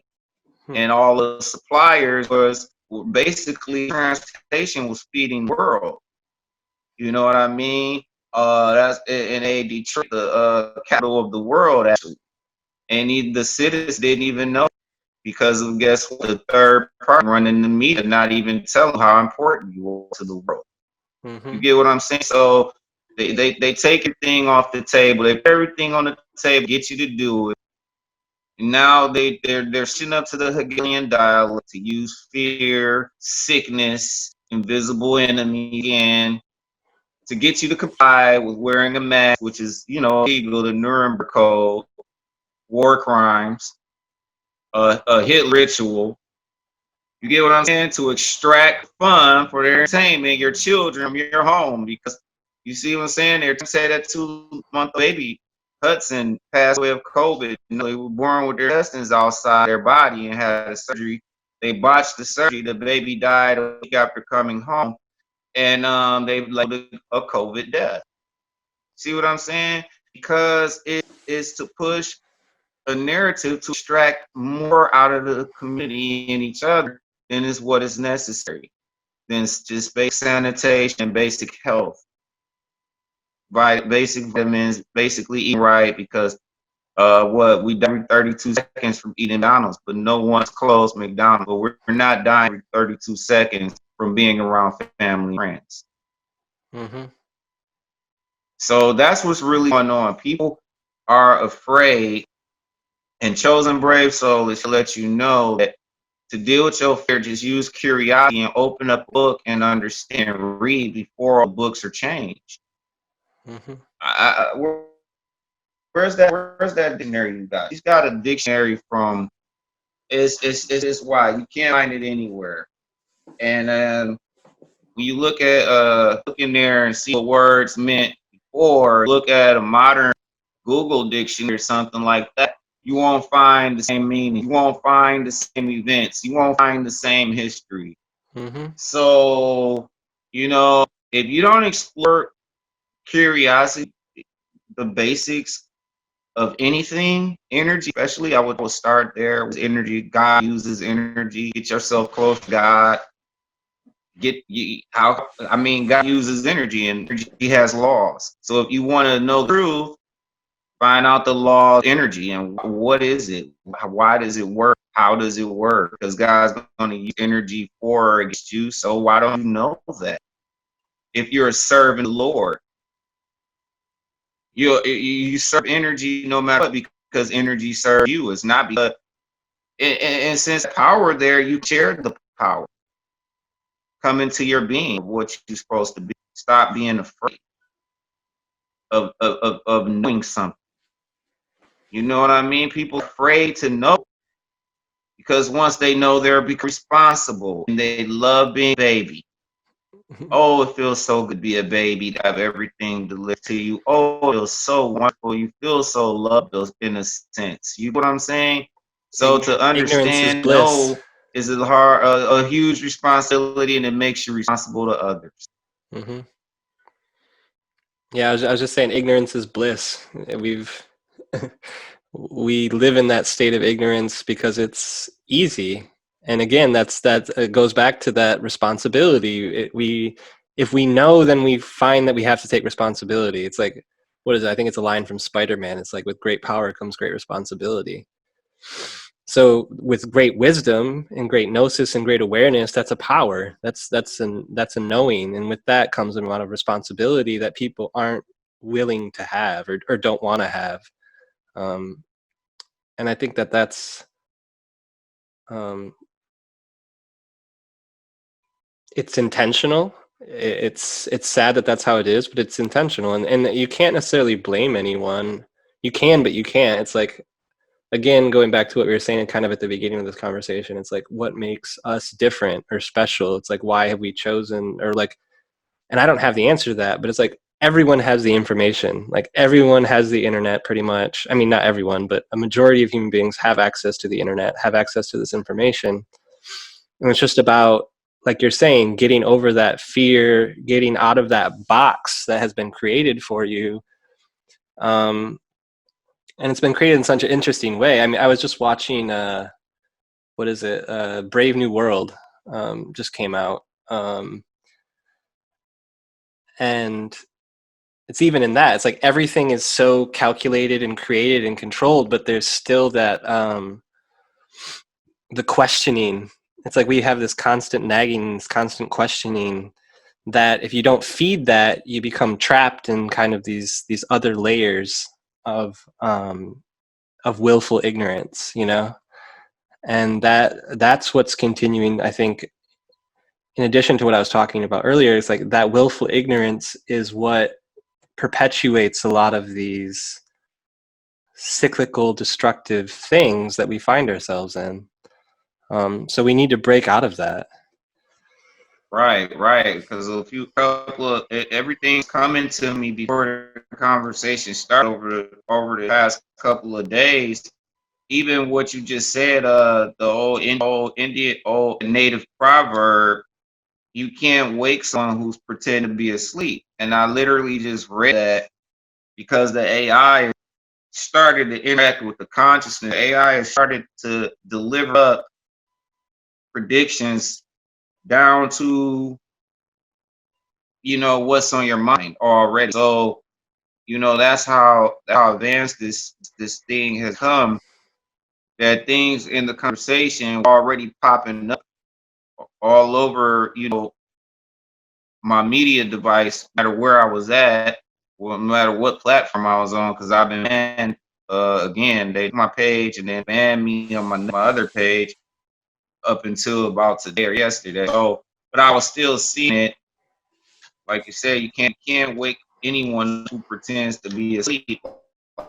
Like when I didn't want to get up for church or school, you wasn't about to meet up at that moment. Eventually, I knew I had to drag myself up out there, but I just was gonna pretend to be asleep until I was ready. You know what I mean?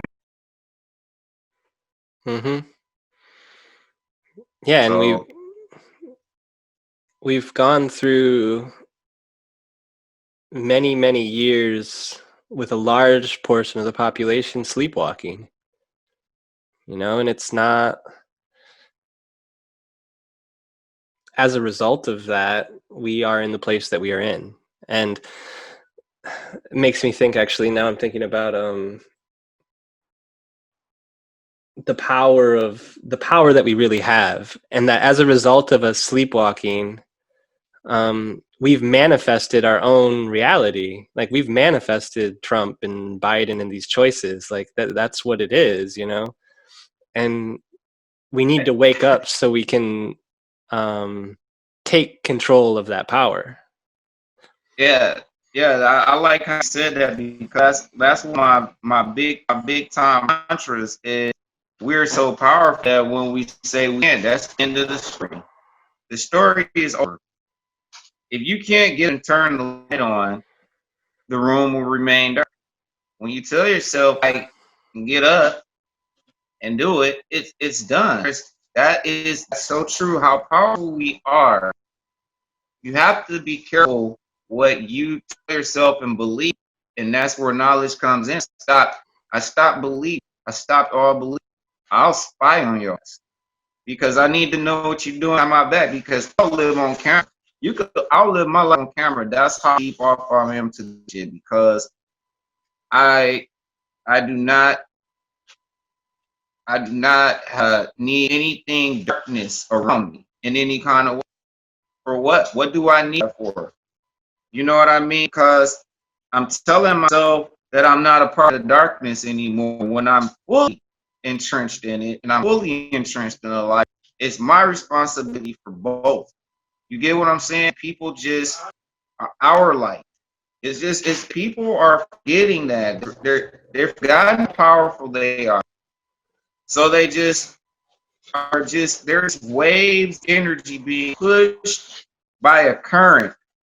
You get what I'm saying? By a current, and they don't care where they land and crash on the beach, or they don't really care, because they've already been assimilated, and these are the motions of going into a deep level of the matrix. The face mask. The face mask becomes plastic. Plastic becomes a pod. The pod becomes a traveling home that you can pull in your car.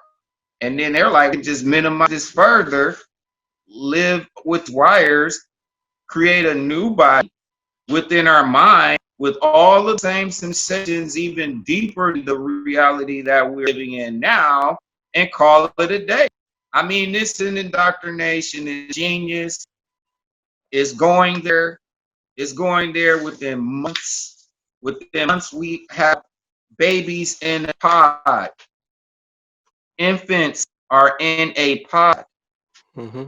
Their parents have no human contact with these babies, and they carry the pod around, and the infant is indoctrinated immediately into the same matrix that we were watching in 1999.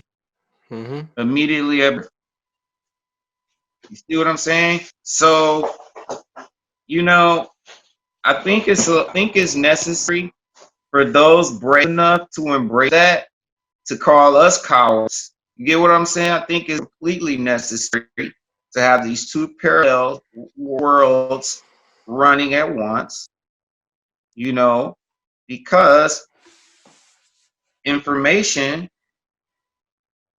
is the whole necessity of existence. This how does this work? Why does this work?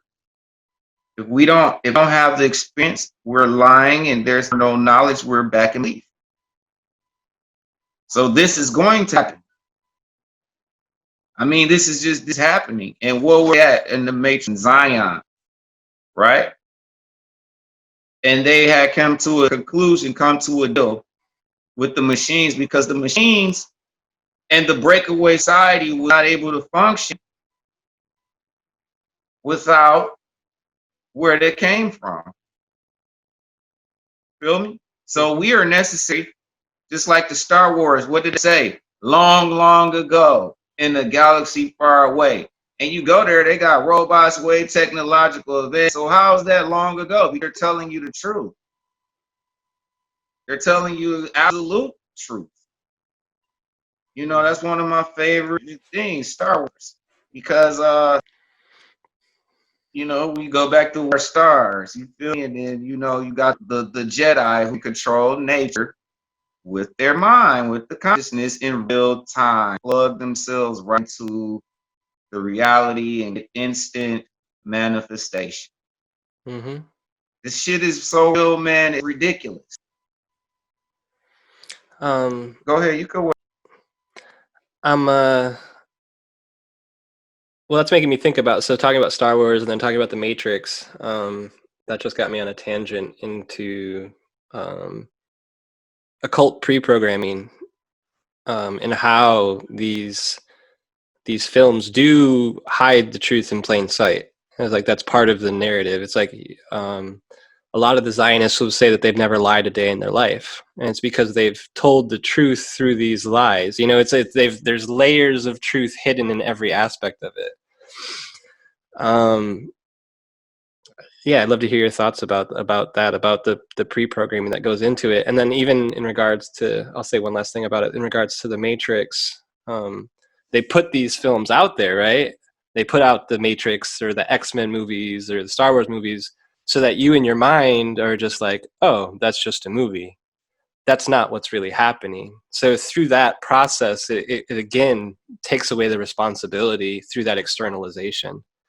So we've externalized this film. We've told you the truth, but we've told you the truth in the form of a lie, in the form of this movie. And therefore you don't see it as truth. You see it as this other thing. You said it earlier, basically. You said people know already. I said it, people know. You get what I'm saying? And that's where our mystery of them being born and being slave time and things like that. They want to hurry get it over with. No, they're living probably karma. That's just my guess. I mean, it's got to be a reason. Nothing happens unless out of necessity. Seeing that in the universe, continuous thing. Only thing happens the necessary. I don't even think anything unnecessary is able to occur. I think that shit is blocked out of this dimension of existence that we right now. I don't even think everything that happens is out of necessity. So uh those things could be some kind of necessary if we were to look at it in the coding language, it would be a necessary off on, the yes or no, the uh the quantum problem. What a quantum problem is particles of energy or wave, and when we beam through, why does it come out in a wave parent, or why does it decide to the left or right, or why does it go through both? You get what I'm saying? Schrodinger's cat. Is the cat alive or in the box or dead or in both? Till we observe, we don't know. So, I think that's what is going on with the lie and the truth, right and wrong, things like that. It's part of a program, and any program that's running, which there's 1-0 universe, which was proven through experiment in Obama's years, and they had that guy proved it as top science engineer. Since we are in the program, it just kind of proves again that we just in another layer of a matrix type thing, that we're going deeper, and people say they want out. We'll get into that later. I can't go on tangent right now, but that the way that is the I'm trying out why I know things are lie. I mean, I don't love myself, so you can't lie to me. You do that make sense? Like, it's a vibration. Okay, if I'm such a big ass liar, I'm using that same vibration in my heart, and I'm confused myself in order not to get caught by the observer. Feel me? So the next person come in and match that frequency and lie the shit out of me, and I won't know the difference because I'm taking on that persona. See, I was the biggest liar you could ever imagine because I didn't want my ass whooped more at home. You feel me? I was raised by a single mother, the only boy of 5 sisters, and I'm the second oldest, and I had a lot of responsibility on my shoulder, and I just wanted to do me. So with our dad around after being 3 years old, my mother took on the responsibility of doing the discipline. And I'm like overreacting. You get what I'm saying? I'm a thinking human being. So in order to save myself, I would come with these lavish embellishments. You know what I'm saying? To explain what I thought nobody could see. And that's what people are doing right now. They love these big embellishments of a pandemic and this thing going around where we have to do this and that. We have to save ourselves. We have to save each other. People lie to themselves to, like I say, to keep from the whipping of responsibility. So they're accepted in a relationship. They'll accept from the boss at work. They'll accept from their lawyer. They'll accept in a politician because they don't deal with the consequences of facing what the truth is, which I didn't know. I know the truth gonna come out. My mom said, "I'm not gonna hurt you. Tell me the truth." And I told her, and she whooped my ass even harder. You get what I'm saying? People are on these lies because it's a run for responsibility. Once again, it's gonna always come back to full circle. Every answer. That's how we know we're on the right path, because it's gonna come back to validity, where we started, happenstance. We've been playing that deal till today. Just came out the blue. Validity. Why are these assholes valid and we getting hit with the broomstick? You see what I'm saying? It's gonna come back to responsibility. Once you know you're responsible, you feel me? So that's my views on that. Well, sometimes I do wonder, like, I know that there's I know that there is a layer of intentionality that goes into like the pre-programming in Hollywood and these types of things and the music and all. Like, I know that there are people aware of what's happening on a certain level, But I even wonder, it's like, because we are in this program, sometimes I think things just happen as a result of us being in the program, you know, and that it comes out. It's like, does Trump know he's Trump? Like, or does he know that he's playing out a certain role or a character for the trumping of our reality, in a sense? You know, do these people know, like, how deeply do they understand their roles, even if they are deeply in the occult or pushing certain narratives? Are they really that self-aware that they know how much of an effect it's really going to have, or are they unintentionally playing out their program, essentially? Well, am I? Same question for me. Am I playing out a program? I mean, I'm pretty sure I don't feel that at all. And let's just extrapolate a little bit, and you know, let's look at the people who are doing that, and I'm extrapolating that they don't have a clue. And if they are, they are some of the most powerful beings I've ever met. If these people know, I mean, much homage and much respect to them. There's someone who knows. I know the third party knows, the invisible third party, because they have it out there that Trump's a time traveler. They have it that he used Tesla to come through Alice's floor and be able to do all of these things that are being done. So yeah, the third party definitely knows. As far as Trump, I can't see that. I can't see that. If he does, then that's why I can't see it, because he's much more powerful than me. You know, if he's really playing a role, he's got his personality. He's had time to do it. He's had the funding. He turned a $4 million inheritance from his dad to a $2 trillion loss on the books. That's why he couldn't give those tax records if they put a gun at his head, and they'll say, well, how is he not in jail for that $1 trillion in property loss and bankrupt? $2 trillion out of one man. You know what I'm saying? So if he's playing a role for the greater good, he's just doing it backwards. And maybe if forces backwards and forces forward, like I said, it takes a simulation. I mean, I run the simulation in my dreams myself. You get what I'm saying? And like I said, I see as not separate from him. I don't see myself separated from what everybody else is doing, regardless of what I'm doing. I can't see separation, and we want it so bad. You get what I'm saying? We want it so bad, but we really have to depend on cause and effect, because it won't fail us. The universe laws won't fail. The pendulum. Mm-hmm. We're gonna go deep into. I really go deeper into the top than what we know. But I'm gonna go deep into pendulum sooner or later, because it's a part of the reality. And pendulum is how we feel about things. And in time, we feeling happy, and it swings down. We feeling sad, and it swings back, feeling happy.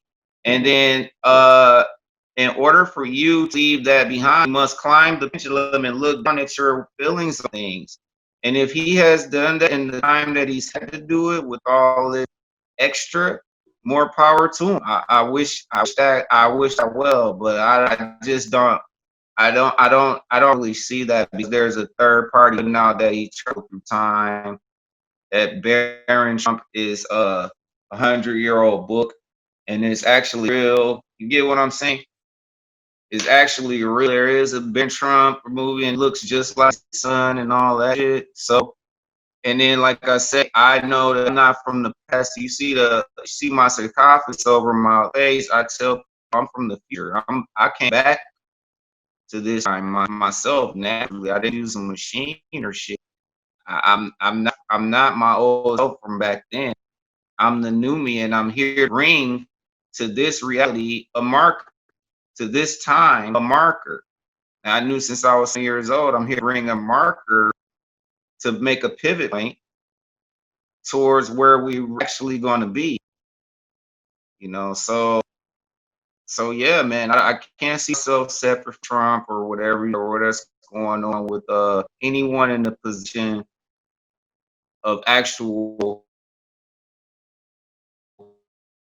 power, because the thing that I operate for, which is the truth, is a power. It's just not on the media machine. His is on the machine.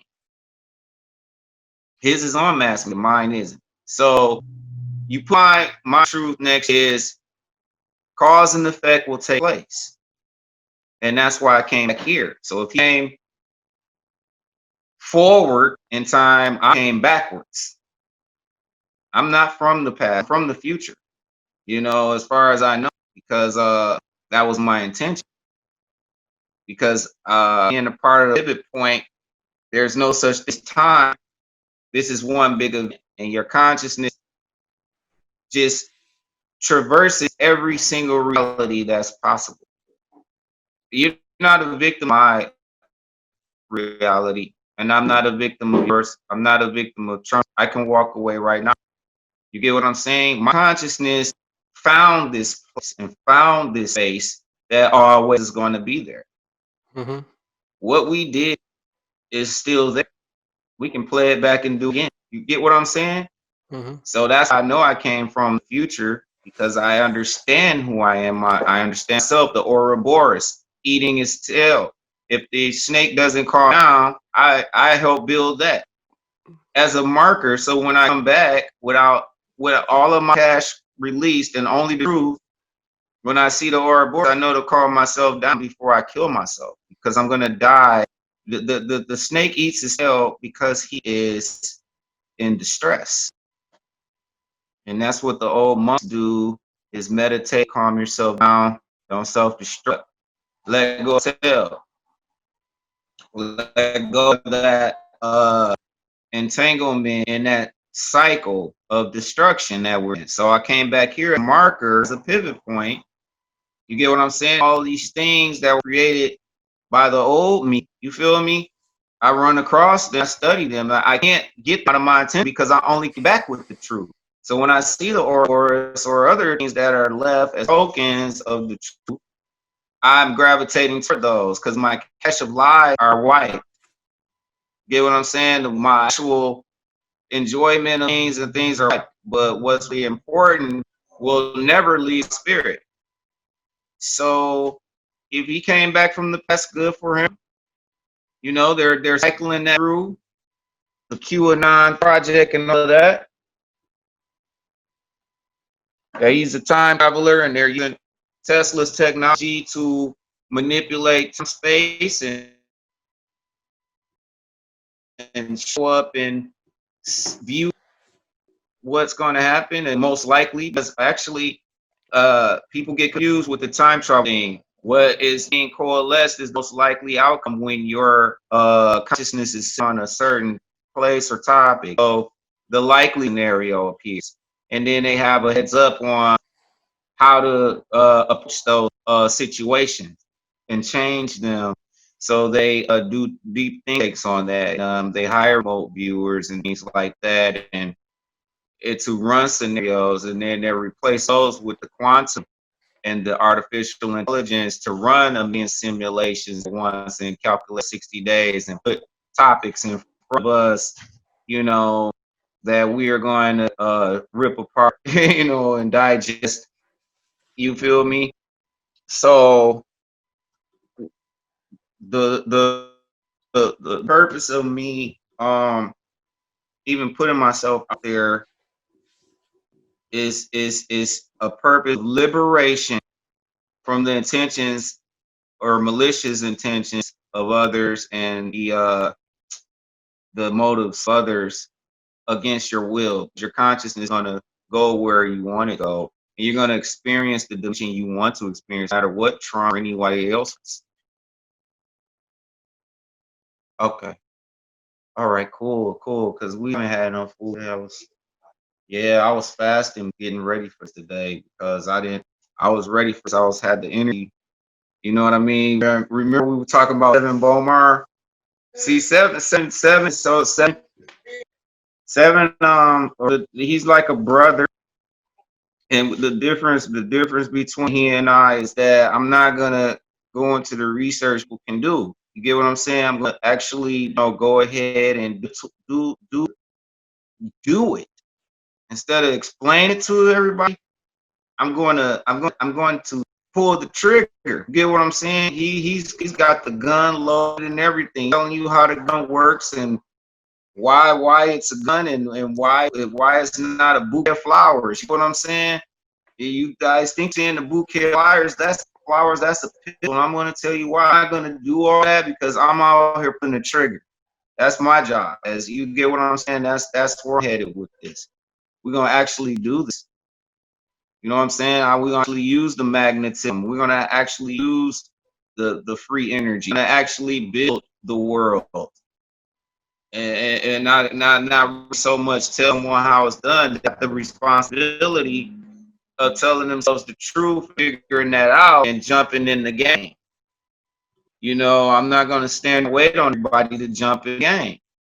We gather a tribe right now. That's where this is a family conversation, and so much as an informative display of the balance that we gain by studying hard. You feel me? Mm-hmm. So yeah. Cool. Sorry. Um, I'm just on my taco thing out here. Got my own fresh tobacco thing going on. Yeah, no worries. I'm listening to Kaden right now. Oh, okay. You sent the voice message? Yeah.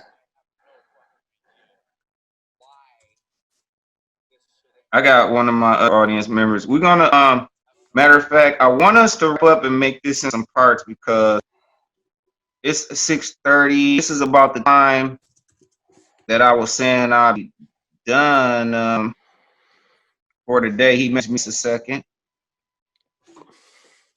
Yeah, no worries. We can start to wrap this up and do a second.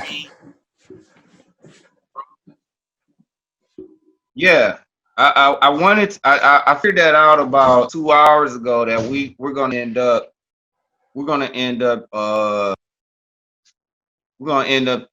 continuing this as a continuation, and you got some editing to do, so and it hope if we wrap it up you can actually do the editing, you know what I mean, because it'll never get done. We can, we'll go to 11 o'clock tonight, you feel True without a sip of water. Yep. So so yeah, man, we got a line, and the edit give us the segue. You get what I'm saying? Yeah. To the next episode. You know what I mean? Because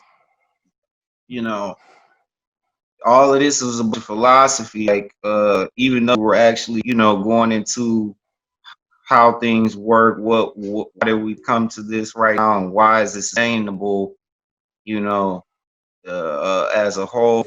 And why are we as individuals even breaking away from waking people up at all? You feel me? So this would be a good segue into what we need to do next. So with that being said, thanks for having me, and